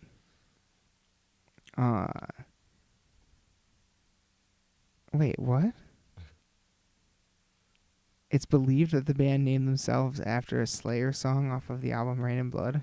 Nice. I've heard that before. I dig that. I'm good with that. Cool points. Brownie points. 1, 2, 3, 4, 5, 6, 7, 8. This is their 8th studio release. Mark of the Necrogram. I fucking adored this album. I've never heard of this band before, so this album stands on its own for me. I don't have anything else to compare it to besides them, and it is fucking black metal at its finest for me. Now, some fucking purists may disagree with me, the ones that really like the wall of sound of just constant stuff. I'm not as into that. I'm into more melodic stuff. I like the atmospheric stuff, and this is that. I have been hearing a lot about this. If I were to compare it to something on the list, it would definitely be Behemoth. Just less atmospheric. I would say definitely more like on the heavy side. Not that Behemoth isn't fucking heavy as hell. That's not what I'm saying. Yeah. But, like less like chorusy chants and stuff like that, and more just straightforward fucking kick you in the teeth. Yeah. Necrogram. Like, oh, they're really, I was really, really impressed with this album. I thought it was fantastic. Let's see if I can find some particular songs. Yeah, I should have been doing that. Nope. Crown of Horns. That's the one I liked a lot. You Crown of Horns. Yeah, fucking, that's a good fucking song. Mark of the Necrogram is a really good song. Requiem for a Dying Sun. Yeah, this is a fucking killer album. If you like black metal at all, definitely give this one a spin. Like, again, many people may have fucking heard every album by them. I don't know, but this is the first time I've ever heard them. The cover is fucking brutal, and I'm glad I picked it up because this is another one of the albums that I just recently discovered, and one I'm definitely going to be revisiting quite a few times. I liked it a lot. Yeah. Oh yeah. Yeah. Yeah, You're gonna like that. I really think you're gonna love that album. Seriously, you in particular. I think you're gonna go, what the fuck? Yeah, it's sick. Yeah, I kept seeing it come up on quite a few different lists. Yeah, me too. That's what drew me to it. Like, yeah. So on to the next. This is one we can both talk about heavily. This is one that I think surprised both of us. Where we one moment. Just one moment.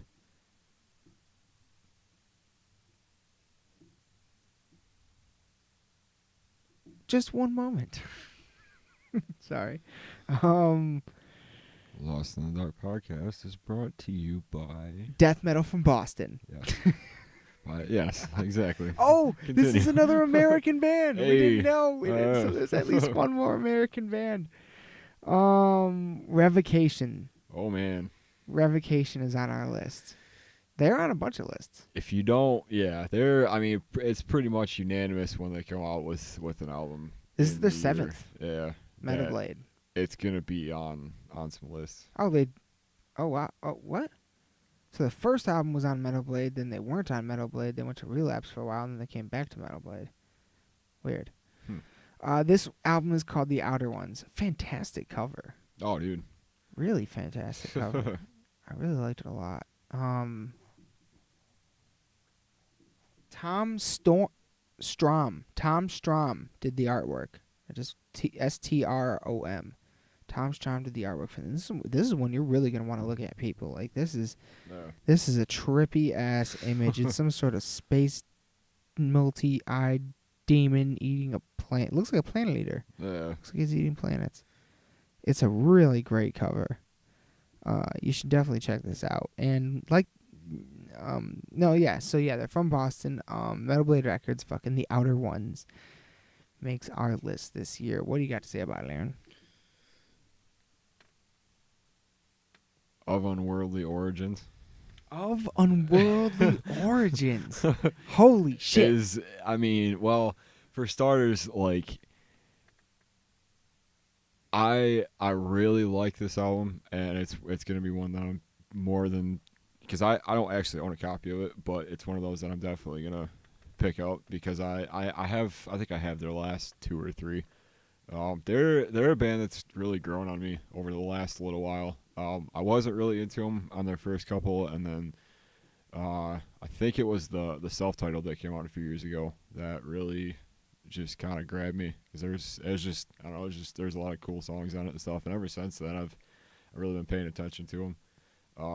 But yeah, to start off an album with a song like that, and then have it move into the rest of it, it's just like there's some and like just I don't know, it's just a cool sounding. There's just cool sounding album. Like there's so much cool just riffs, and the songwriting just it goes in places that you wouldn't really anticipate sometimes, but it's also one of those that, it's kind of the way I was describing, when we were kind of listening to it and stuff, they do a good job of like taking parts of every style of heavy music and kind of putting it all together into one. Do. Like, like there's some black metal parts, there's some really like proggy kind of, like, I think there's an instrumental on it that's cool.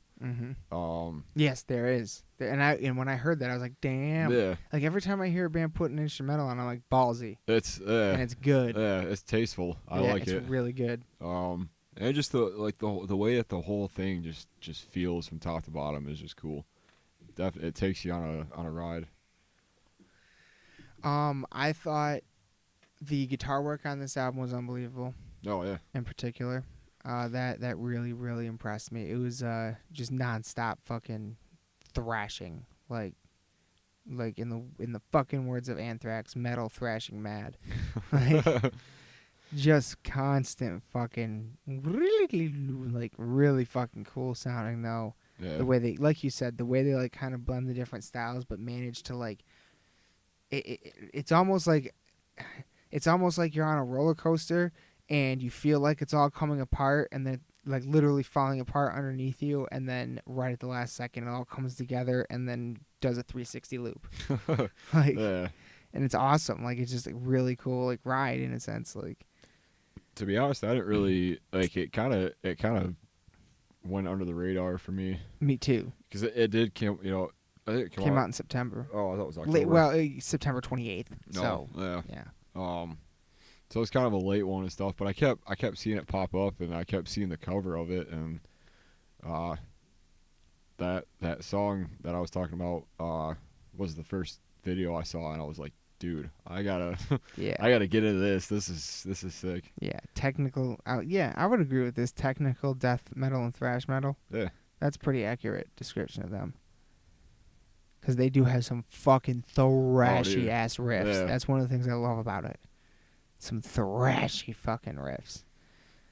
Hell yeah. So is that all you got on Revocation?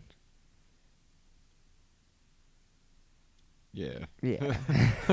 I would like, I guess, because I liked the album that was before it. Like I said, I really started getting into it when Deathless was out. And then I kind of stopped listening to him for a little while. But yeah, I don't know. They're definitely a band I'm going to be paying more attention to. And because Me the too. Me too. last time I saw him was that tour with Oh, you've seen them? yeah, we both did. What? Yeah. It was early. It was like it was that Devil Driver show at Harpo's. Wait. It was Devil Driver, Revocation, and Carnifex. You and I were at Harpo's? Yeah, that was my first time at Harpo's. Oh my god. You remember that show was kind of weird? There wasn't a lot of people at it. Yeah. Holy shit. I Yeah. forgot about that concert completely. Damn, yeah, it was like empty. Yeah. It was weird. Yeah. We were there though, I'm like, motherfucker. was it like, I don't know, this like sound wise for their set, it wasn't super awesome. I mean, I remember. at least at that point in time, Harpo's sound was fucking god awful. Yeah. I'm thinking it's better now. I think they got a new system, so I've heard. We'll find out here in a couple months when we go see Hatebreed. But Yeah. yeah, I don't know. I was back then a technical death metal band would have sounded like shit at Harpo's. So yeah. that's probably why I don't remember. Well, yeah, that was a weird. I don't know. It was just kind of all over the place. So, but yeah, I'd like to see them again. I think more so on a headliner. I think it'd be cool to, because I've heard they're a really solid live band. So I would like to see them. I'd like to see like something like that, or a Rings of Saturn, or something like that live. I'm interested to see what that translates. How that translates. Rings are kind of boring. Really? Like, and it's not to say that they're not technically proficient, because they, Okay. but it's kind of that same to thing. watch, Like, it's really kind of like, I don't know. It's cool if you're like a guitar player and just like Fair enough. watching it and stuff, Yeah. or like even, I don't know, their drummer's really solid. Yeah. So it's cool in that sense, but they're not really the most. And I think I've only, I don't know, I saw them a couple years ago. Oh, so okay. I'm probably not the best. They've had a few lineup. They've had a lot of lineup changes. Yeah. Like every album is a different lineup. So. So. But yeah, and just for anybody listening to this that might not know, Harpo's is like a world-known venue in Detroit. We're gonna name drop a lot of fucking venues. Harpo's is one of them. It's where Hatebreed filmed Live Dominance. If you ever want to see what the inside of it looks like, and it recently was like it was pretty much abandoned and looked like it was gonna be dead for a while, and then someone recently bought it. Looks like they've done some stuff to renovate it, maybe. And they've been incredibly active and awesome on their social media and shit. Like, whoever's running that's doing a killer job. So, and Hatebreed's coming back and with big tours. So we'll be going to that in a few months. Might be the last show at Harpo's before it completely collapses. Yeah. Okay, so on to the next. Your big boy. This is a band another one. I'm completely unfamiliar with these guys. See, I thought we'd have more similarities. I did too. I thought half of our list would be the exact same. Yeah. And no, we had Behemoth was the only one in common. So far. Yeah. This band, wow, man, holds a real special place for me. Some British motherfuckers. Yeah. Architects, album called Holy Hell. Pretty fitting, I'd say. Just 'cause, I don't know, like, and what, like, they're one of those bands that at the right time in the right place can really make you feel something. Like, they're heavy, and I don't know, I'd say they're more metalcore than probably anything. I'd say, just to kind of give them a general like description. Fair enough. But yeah, because this, it's especially, it's the first album without their main guitar player, who died of cancer. Oh damn. Yeah, that was a big. It was pretty sad. And so yeah, it was the first one without Tom. And I don't know, like I I was pretty interested in kind of like I wasn't really worried that it was gonna be kind of weird or kind of different. I was just more interested in seeing like where it was gonna go, because when a main songwriter isn't in the band anymore for whatever reason, it's hard to say. Yeah. It could either be the next step or it could be a step back, or kind of whatever. But it's a pretty somber sounding album, I'd say. Like there's definitely some really heavy moments on it, but for the most part, and like they're kind of like I was saying, they're one that and at the right time it'll hit you. Like there have been times where like I've had to change it because I was ready to like like kind of lose my shit or whatever.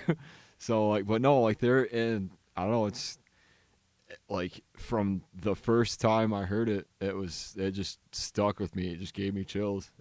So that's, I don't know. I didn't really get that with too many that came out this year, as far as like just a really, instant, like kind of, like it kind of stopped me, honestly. Yeah. It was just one of those that just, I was like, I have to listen to this a lot. Like I can already tell, it's pretty, like, it's not like their heaviest or anything like that. Like there is some stuff on there that I would arguably say is like the heaviest stuff they've written up to this point. Oh yeah. So yeah, and I think the title is pretty fitting. Oh yeah.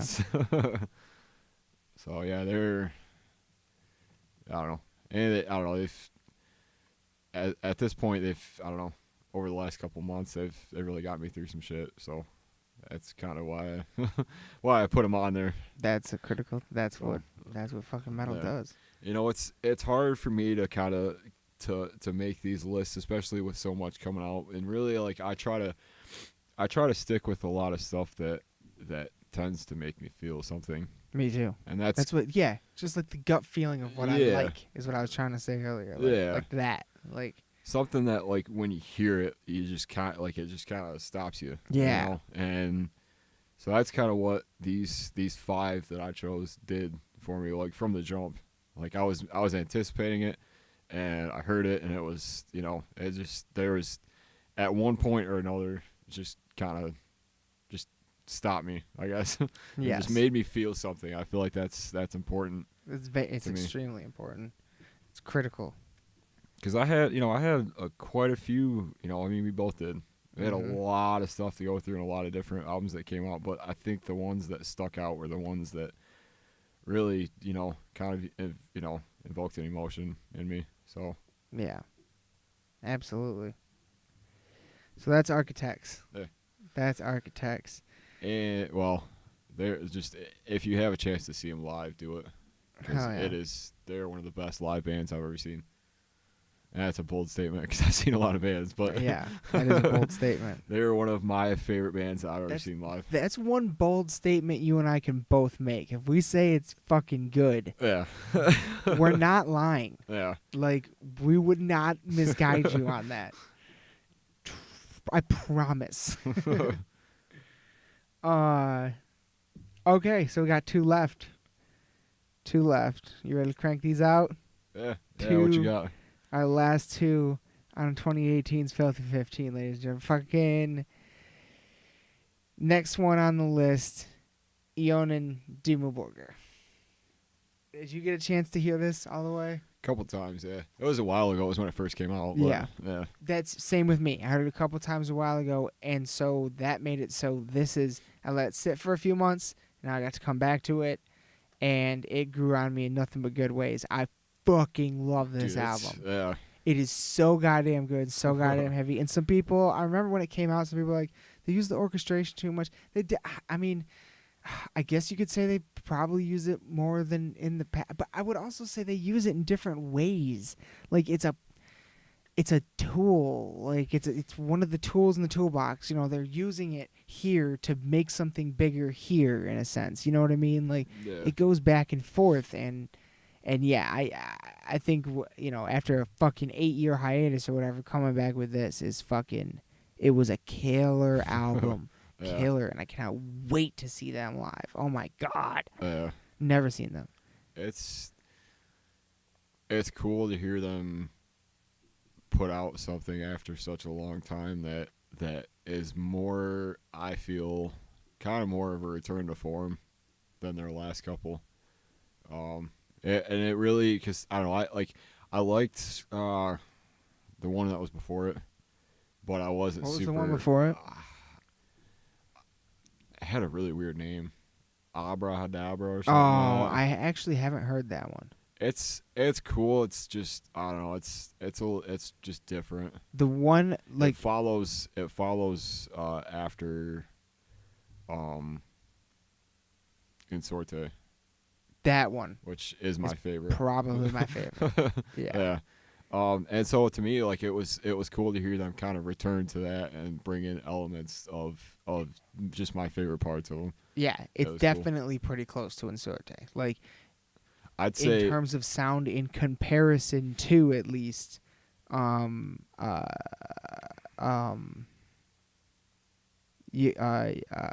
euphoric, puritanical, whatever, euphoric misanthropia, and Doomsday Machine or whatever it was called. Death Called Armageddon. Sorry, Yeah. Death Called Armageddon. Yeah, I'd say It's style-wise, those I'd- two. yeah. Those two are pretty similar, and then Eonin and Insorte Diablo are kind of like on a different kind of sound almost, and pretty similar. Yeah. I feel. The first, I think and I remember because we were kind of talking about it when it first came out, and I think, I don't know, one of my favorite parts of it is that it, just the way that it starts and like the whole thing has a really cool vibe to it. Like it has a really nice build to it. All of like the the way that it's structured song wise and how it all flows together. It just builds this really cool picture. Yeah. And it just Yeah, I agree. Like I love the whole fucking feel of this album. Like and I didn't see it getting any love on any list. Yeah, I was about to say that. That blew my fucking mind, dude. Like nobody's talking about it. Nobody's talking about this fucking Demu album that just came out. Are you kidding me? Yeah. Like, Jesus Christ. I don't understand it. I don't get it either. Jesus. Because when it came out, people were talking about it. Yeah, it was a big deal. Yeah. I think it's probably because they like had it come out and then they didn't tour it here, so it probably got really big like other places. Yeah. Or there's more people on more, it's probably on other countries. Yeah. Anybody who's making a list like this in another country probably has it on there. Yeah. Maybe. But yeah, I thought it was a great album, and they said the lead singer, I think the lead singer was on some podcast, and he said that they would be doing a full North American tour in 2019. So I'm really looking forward to that. Really looking forward to that. Big time. I really gotta go back to that one. For Yeah. as much as I enjoyed it, I feel like I haven't listened to it enough. Yeah. I'm gonna spend some real time with that over the next few days probably. Cause it's just fucking. I love the orchestrations in it. Yeah. Like, I wasn't crazy about the singles that came out, but it's kind of one of those situations where they're not like, it's not a singles album. No, it's like Behemoth. You gotta fucking hear the album. Fuck the single shit. Like, Jesus. Because I could definitely see why people were saying that that there's a heavy use on the orchestra stuff. Yeah. Because the first single they put out, that was like a good majority of the chorus is the. Yeah. It's true. So. It's true. But still. It doesn't. You gotta listen to the rest of it. Yeah. It doesn't bother me. It doesn't take away from it. I thought it was kind of cool. It was a little different to get used to at first. It was. Because I was expecting like his vocals and stuff, but it was. I fucking love it. Can't wait to see him. So that one is on the Filth 15. Final one. And honestly, if I know what it is. I know. And if I had to pick a top album of the year, it would probably be this one. That's why I said there's no way ours would ever be the same. Yeah. Oh, I was waiting for you to give me shit because that's not the one I chose. Oh no. But this album to me, like, We have talked about it a lot. Oh yeah, we have. Like more than I've realized. More than like most albums, Yeah. probably. If Yeah, you I listen mean, to this, where's my royalties for the publication or the fucking. I mean, okay. So here's the thing. All right, when I started out this year, fucking, when we decided to start the podcast and do stuff like that, and I started like going back through and buying, like, upping the album collection and, you know, doing all that and getting into all the music and all, you know, bigger and deeper than I ever had before. There was a sentiment involved there. In a lot of ways, there were a lot of things fucking going on in my life at that point in time that weren't exactly fantastic, you know. Things like losing a job and fresh out of a relationship and you're done with fucking college and, like, what the fuck do you do now, you know what I mean? Like, you know, life shit. Fucking the sentiment though that I have from a movie that probably nobody that doesn't live in Michigan has ever seen. It's a movie by Jeff Daniels called Escanaba into Moonlight. And it's one of my all-time favorite movies. Timeless film. A timeless film. No matter, like, if you watch that movie, you have a taste of what Michigan is like. You have a taste. Like, that really does capture a part of what it's like to live here. But there's a sentiment in that movie that's, if you don't know where to start, then go back to the beginning. And I really didn't know where to start. So I went back to the beginning, and that for me was music and metal and all this stuff. So going on that kind of, like, coming from that perspective, that mind frame, going down that kind of a journey, one of my all-time favorite bands when I first got into metal music was Twisted Sister. And in a big bad way, one of the things that escalated that for me was the film Metal Headbanger's Journey. The whole part in there about censorship and what Dee Snider did when he went in front of Congress and all the original Filthy 15 list and all that stuff, fucking always like made me fucking just love Dee Snider and Twisted Sister, and seeing that as I don't even know how old I was, like probably like 15, 16 years old. I don't remember when Banger's Journey came out. I don't know the exact year. Because it came out long before I had heard anything about it. My mom is actually the one that brought my attention to it. Yeah, I don't remember what led me to it. So, yeah, let's real quick. Let's just see when that movie came out, because that's important right now. I mean, it's fucking 2004. Okay, so yeah, I'm seeing this, and this is one of my all-time favorite documentaries. Anyone who hasn't seen this absolutely needs to see this movie. But it came out in 2004, so a 14, 15, 16-year-old me seeing this movie, just getting into heavy metal really hardcore for the first time, being into Twisted Sister and the older bands, Iron Maiden, Judas Priest, all that stuff, and then seeing him in that movie, it gave me a certain perspective on their music, and it made me love their music even more. So they've just always been one of my all-time favorites. And then as all this is happening, as I'm getting into everything and fucking listening, starting this podcast, wanting to find more heavy metal podcasts out there, like Heavy Metal Historian, Jamie Joss's podcast, Metal Injection podcast, Metal Sucks podcast, all of them. Fucking, but hearing Dee Snider talk to Jamie Josta and hearing the formulation of the plans for this album, it was Dee Snider kind of doing the same thing, but from a different perspective. Because he's coming at it from, I've never really felt like there's a place for me in the modern metal scene, and Jamie Jost is like, hold on, And metal is where D. Snyder started. So in a sense, he went back to the beginning. In this sense, at least. Yeah. In this one avenue, he does a million things. And so for Jamie Josta to write and produce an album for D. Snyder for the love of metal, which is the album we're talking about now, which is what I would pick personally. if I personally had to pick a number one, it would probably be mine for all these reasons.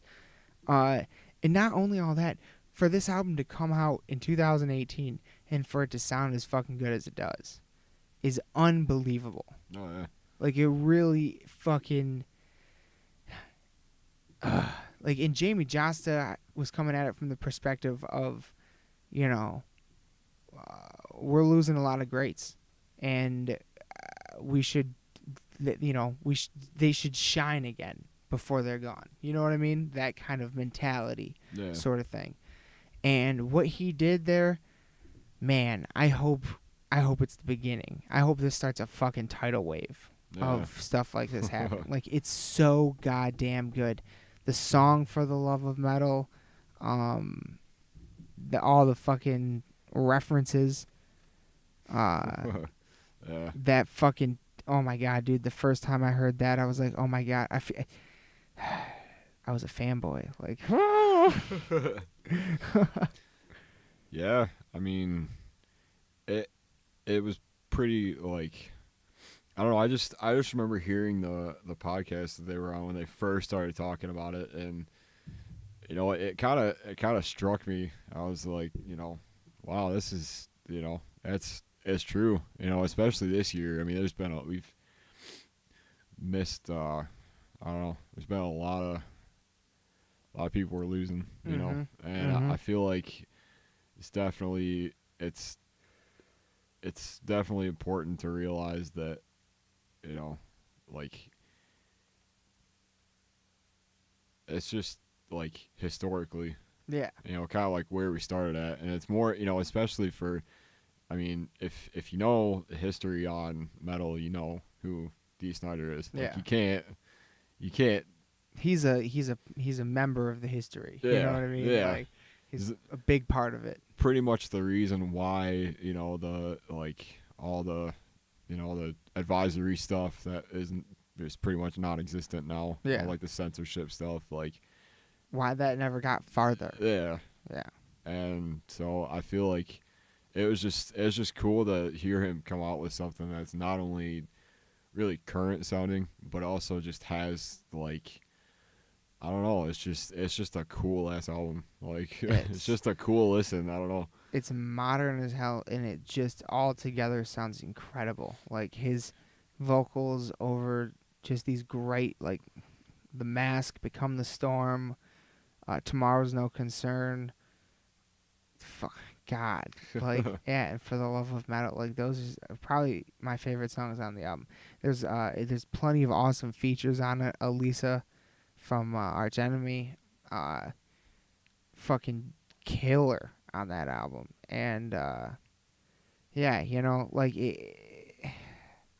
it's really it's a testament to, like, you know, when you hear somebody say, like, oh, you know, I was in, you know, like, doing bands and, like, putting stuff out, like, years ago and stuff, and I'm, you know, too old now or whatever, this and that. Like, it's more just a testament to just being like, you know, if you got it and you can still, you know, do it and stuff, and it's still, you know, you're still into it, like, just fucking go for it, you know? Yeah, absolutely. So, I don't know. Especially if you got someone like Jamie fucking Josta behind you. Like, yeah, if you know, I mean, we kind of just scratched the surface on it, but, you know, if, like, anybody who's interested in kind of hearing, like, where it all started and stuff, definitely, you know, his podcast. Josta's podcast. Yeah. Big time. Really good podcast. Go listen to that. Subscribe to Gas Digital Network. Yeah. Because you'll hear D. Snyder's new podcast too, which is amazing. We're not sponsored, by the way. No, we are not. But if we, you know, we love you. We love you. Well, yeah, man. It's I feel Andrew like Dice Clay's new podcast. I think it's definitely something I feel like everybody should listen to at least once. Yeah. No, yeah. It's I also what was I just gonna say? I also didn't think that I'd be coming back to it as much as I did. No, that was the other thing. Is I came. That was it. It came out in the summertime. No. You know. And these are just such like. These are really good summer songs. Yeah, I kind of had that. And you know, it's so funny. It's so crazy to me because, like D. Snyder said on those podcasts, he didn't feel like he had to play some metal or whatever. This album, to me, felt like a breath of fresh air. Yeah. Like this is exactly what it needed right now for some reason. Like this, like almost like a return. Like I don't know. I don't know how to describe it because I can't really point to any other example of anything like this happening yet. Yeah. You know, obviously we got Judas Priest dropping fucking monsters on us this year. Like, I'm not saying the old band still can't do it all together, but something like this is pretty unique. And hopefully, like, what they said on there is hopefully they're recording another album. Hopefully, like now, like they said, winter 2018-19. So Yeah. hopefully they're recording another album now that we might get next year, which would be unbelievable. It was kind of more his response to people saying that, you know, if he put out another album, it would be like his dad or like your dad making a modern sounding album or whatever. And this is not that at all. This just sounds incredible. Yeah. I fucking absolutely adored it. And more, I feel like more people, and it should be played more. Yeah. More people need to listen to this. And apparently it's getting huge download numbers, so that's awesome. I don't know though. I don't know about download stuff. I'm not on Spotify. But yeah, so that's the list. That's holy shit, everyone! That's our filthy fucking 15. Here, do you have your 5 up? We'll just read through them real quick. Yeah. Hold on. I'll do mine. You do yours. Our Lost in the Dark's 2018 Filthy 15 list is Parkway Drive Reverence, D. Snyder for the Love of Metal, Judas Priest Firepower, Dimmu Borgir Eonin, Jungle Rot, Tribulation Down Below, Soulfly, Ritual, Necrophobic, Mark of the Necrogram, At the Gates, To Drink from the Night Itself. What was the Revocation album called? The Outer Ones. Revocation, The Outer Ones, and then go ahead. I had Bleed From Within, Era, Light the Torch, Revival, Aborted, Terror Vision, Behemoth, I Love You at Your Darkest, and Architects, Holy Hell. Boom. There it is, everyone. Lost in the Dark's 2018's Filthy fucking 15 list of our top 15 heavy metal albums of the year. We had the honorable mentions at the top of the episode. Holy fuck. What a goddamn year. Right. What a goddamn year. That's the number one thing I learned is what a goddamn year. And that's for fucking metal. That's just stuff that you know, like favorites and stuff. That's not even touching the surface of everything that came out. Oh my god. Yeah. Literally, this is a slight scratching. This is an itch. Yeah. Yeah. Unbelievable. Unbelievable year for metal. Unbelievable for album releases and tours and that leads us into what we're going to talk about next, 2019. Next year. It sounds like a fake year to me. I know. Right? And also the fact that 2020 is a year off. 2020 is a year off. Not only a year off, 2019 starts in like 3 or 4 days. Yeah. What the fuck is that? What the fuck is that? Where's my rocket car, man? Right? Well, I can't promise you a rocket car, but there are some things I can promise you that will happen next year, hopefully. We got some albums, like we just mentioned. Hopefully D. Snyder might come out with something new next year as well. Good segue. Strong. Right? Strong segue. I know. Pretty good. D. Snyder, hopefully. But confirmed, announced, Children of Bodom, Hexed. Hexed is the name of the album, coming out in March. New album, Children of Bodom. Single has been released. It's really good. We've talked about it on here before. It's a really, really good, catchy, riffy song. I like it a lot. Kind of reminiscent, sort of like Hate Crew Death Roll days. That's one of them coming out next year. 100% confirmed is also Slipknot. New album. That single's been out and it's fucking taking the internet by storm. It's amazing. It's a really good single. I like it a lot. And they've added some. Corey Taylor's been teasing a new mask. Yeah, I saw that. Yep. Man, I'm looking on here, I'm seeing a lot of stuff that I don't know I was supposed to. Well, next, on mine over here, we got, also, I've heard Anthrax is coming out with a new album that I will definitely be checking out. Sounds like it's supposed to be pretty awesome. Scotty and said it's heavy as shit.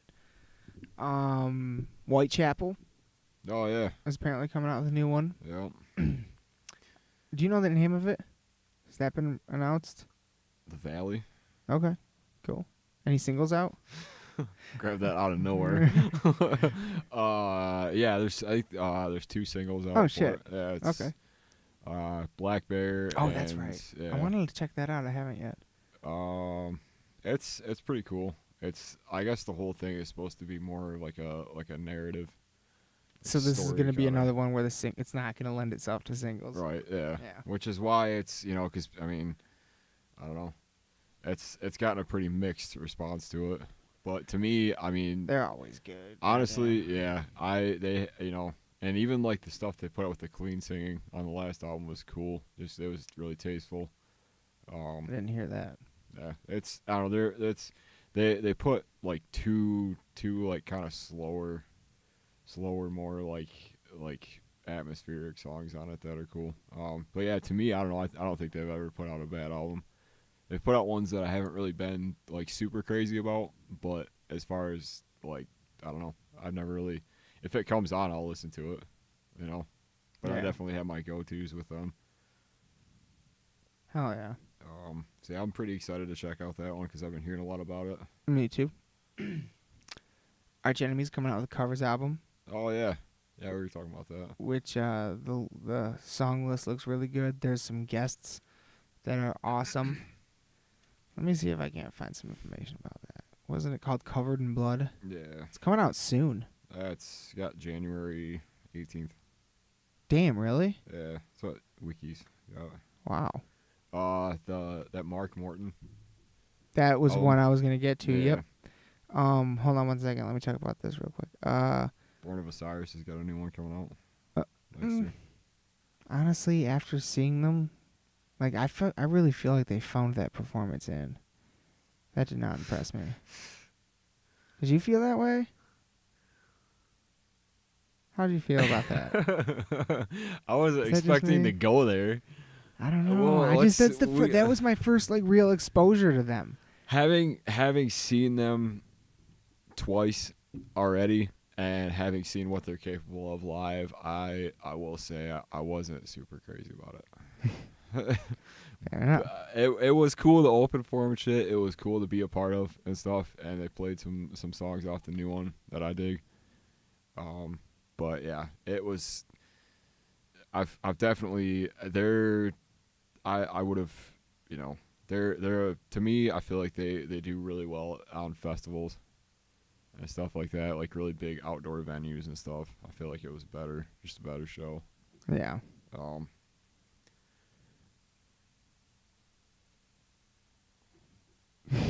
I do have more to say, but I'll wait.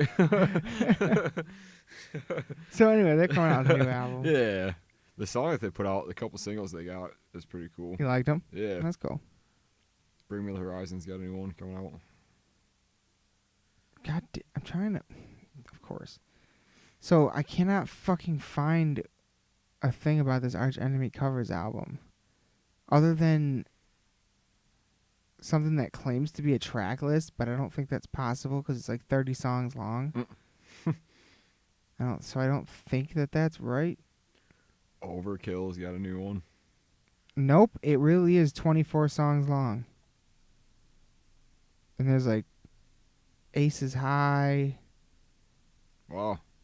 Fucking. Cool. Breaking the Law. There's 2 Judas Priest songs. There's 2 Iron Maiden songs. There's a fuck ton. Jesus Christ. Symphony of Destruction. Yeah. And I Very think there's cool. like a fuck ton of cool guests on it too. But I can't find a fucking... I had a list before. I don't know what the fuck happened. Where that went, but...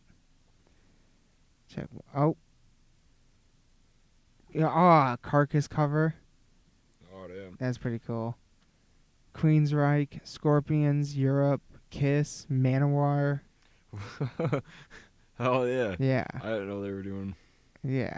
All kinds of shit. Those are the ones I know, but there's a whole lot more. So check that out. Like, that'd be sweet. We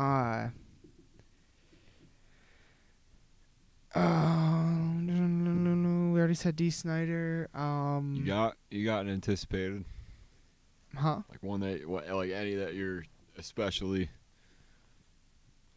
excited about at the moment. Yes. 2. I'm really excited about Children of Bodom. Yeah. Absolutely. They've been on a solid run of putting out really just consistent albums. And I really liked that single that Yeah. that came out. I liked that one a lot, and I really want to see him again. I'm really excited about that. And the other one I'm really excited to hear is the Mark Morton album, which we're going to talk about.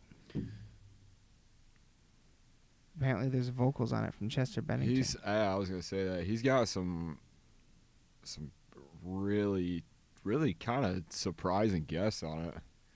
Like I was. Yeah, what's up with the guests? I can't find a list. Let's see.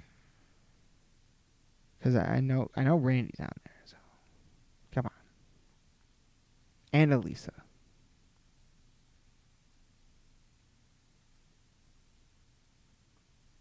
Yeah. He's working on a solo album. Will feature Randy Blythe and Elisa. Full album titled Anesthetic. There we go. It's due out March 1st. Oh, we can pre-order it. Nice. He's got Chester Bennington, Miles Kennedy, Chuck Billy. God. A lot of names I don't really know. David Ellison. Steve Gorman. But yeah, hell yeah. I'm gonna pre-order that shit. Yeah, I'm pretty excited about that one. Yeah. That'll be good. I'm more surprised about the fact that the first song has got Chester on it. Yeah. That's It's crazy. yeah. Because no one even knew that this was going on. Really. Yeah. So yeah, I'm really looking forward to hearing what that sounds like. And then Thy Art Is Murder Oh yeah. coming out with a new one. Yeah. And these are just confirmed. Yeah. Thy Art Is Murder, and then these are just confirmed. There are rumors of Devil Driver possibly coming out with a new one, Lamb of God. So yeah, it's gonna be a good fucking year for metal, I think, 2019. Yeah. High hopes, ladies and gentlemen. So yeah, I mean that's pretty much everything. We did the honorables, we did the Filthy 15, and we did things that we know of coming out next year that we're looking forward to. Anything you've been jamming to lately that's not on this? Just want to mention. Actually, that's a pretty fair question because there's so much that I have found lately. That's not. We didn't just talk about. Yeah. I know it's kind of. Yeah. Should have asked this at the top, but. I really like that Hate Eternal album. I've gone, yeah, because like I said, like I've gone back and listened to for the first time for me a lot of old Slipknot. Once again, man, if you could go back, I'm like torturing you. I wish, I like, so like, are we not far? This is all right. All I want out of 2020 is to be able to somehow wipe my memory and be able to hear music again for the first time. Because that would be amazing to be able to hear like some of my favorite albums again for the first time. That would be a cool experience. So Elon Musk, if you're listening, I'll have my people call your people. Sorry. But no, actually, I think there's some bands that I haven't gotten to yet that I think I'm about to dive into, and I'm gonna let basically the new ones I just discovered kind of marinate for now. Now that we're done with this episode and everything, I'm gonna let those marinate for a little while, and then I'll come back to them. Do that whole process. But I think right now I'm about to take a little dive into the world of Detroit death metal, some Black Dahlia murder. Yeah. I only have one of their albums, and I want to hear more. I want to get the full breadth of the situation. Yeah. So, because here's the thing, too, is,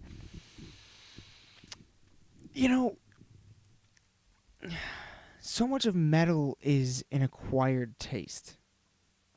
When I started out, like I said, I was into the late 70s, early 80s metal, pretty strictly. And then slowly I got into the 90s metal with Pantera and Rage Against the Machine, stuff like that. And then slowly, further with Lamb of God and fucking stuff like Children of Bodom, Devil Driver.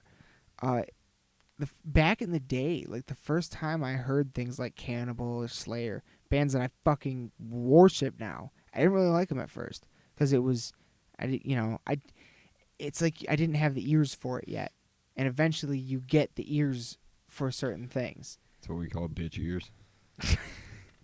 Bitch ears. Well, you gotta grow your non-bitch ears, I guess. But I don't remember where I heard that from. That's not like directly from me. But. I like that.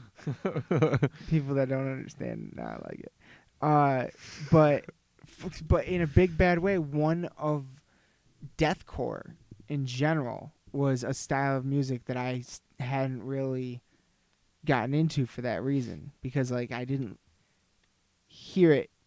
You know what I mean? Like I didn't hear it. And just recently, like with things, with getting into things like Rings of Saturn or Thy Art Is, like the more technical stuff, is getting me more into it.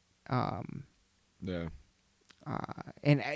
to be totally honest, another gateway for it was Omen, the Bogwraith album, and Recorruptor, Blood Moon Ritual. No, well, isn't that the name of the album? That's Blood Moon. Blood Moon. I think they have a song with both of them in the title. I don't know. I'm sorry. But yeah, it was stuff like that is making me go, and At the Gates, that makes me want to go back into and get more into them, because I've had, what's that one album? No. Nocturnal.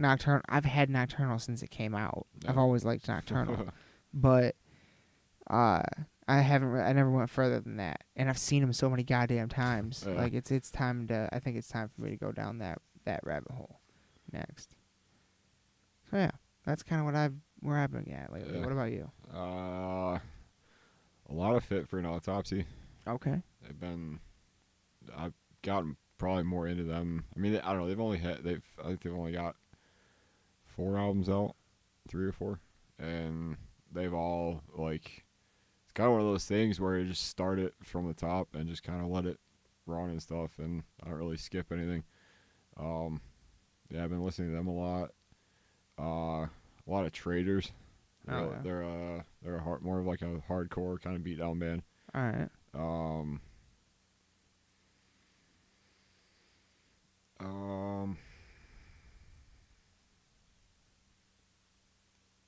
Action Bronson. Sometimes you need some Bronson. With the side of panini. I don't even know what that means. Aborted. A lot of metalcore for some reason. A lot of Parkway.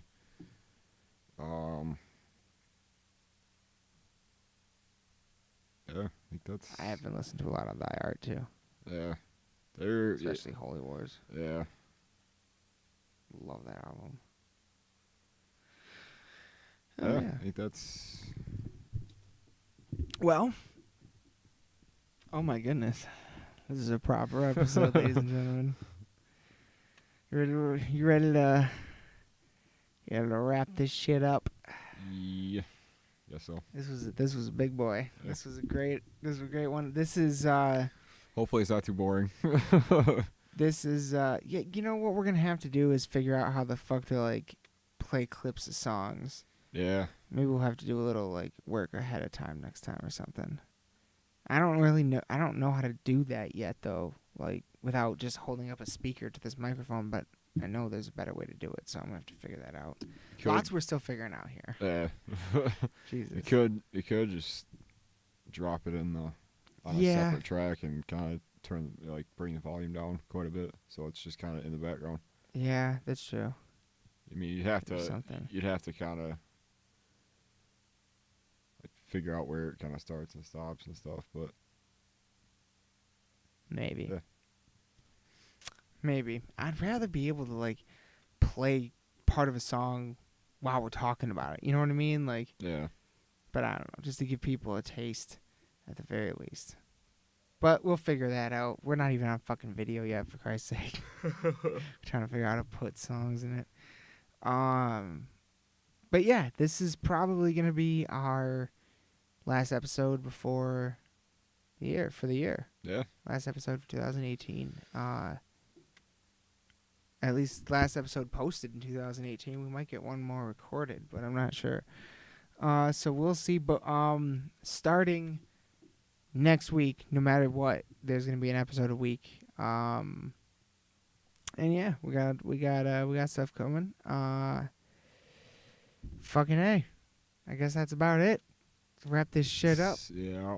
Wrap this shit up with a big one. Facebook, Instagram. Follow us on both. Lots of content. YouTube, iTunes, Amazon's got some t-shirts.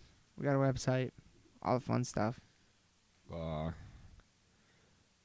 Maybe might see a new EP in the next year. A new what? New Bog Wraith EP. A new Bog Wraith EP? Oh, Mayhaps possibly. Mayhaps possibly. We're working on some stuff. We're in the kitchen. We're chefing in the kitchen right now. Trying to get all the ingredients of a good Bog Wraith song together. Mon ami. So Mwah. Enchanté, I says. I says. But yeah, so that's awesome. Well, that will be dropped here if it happens.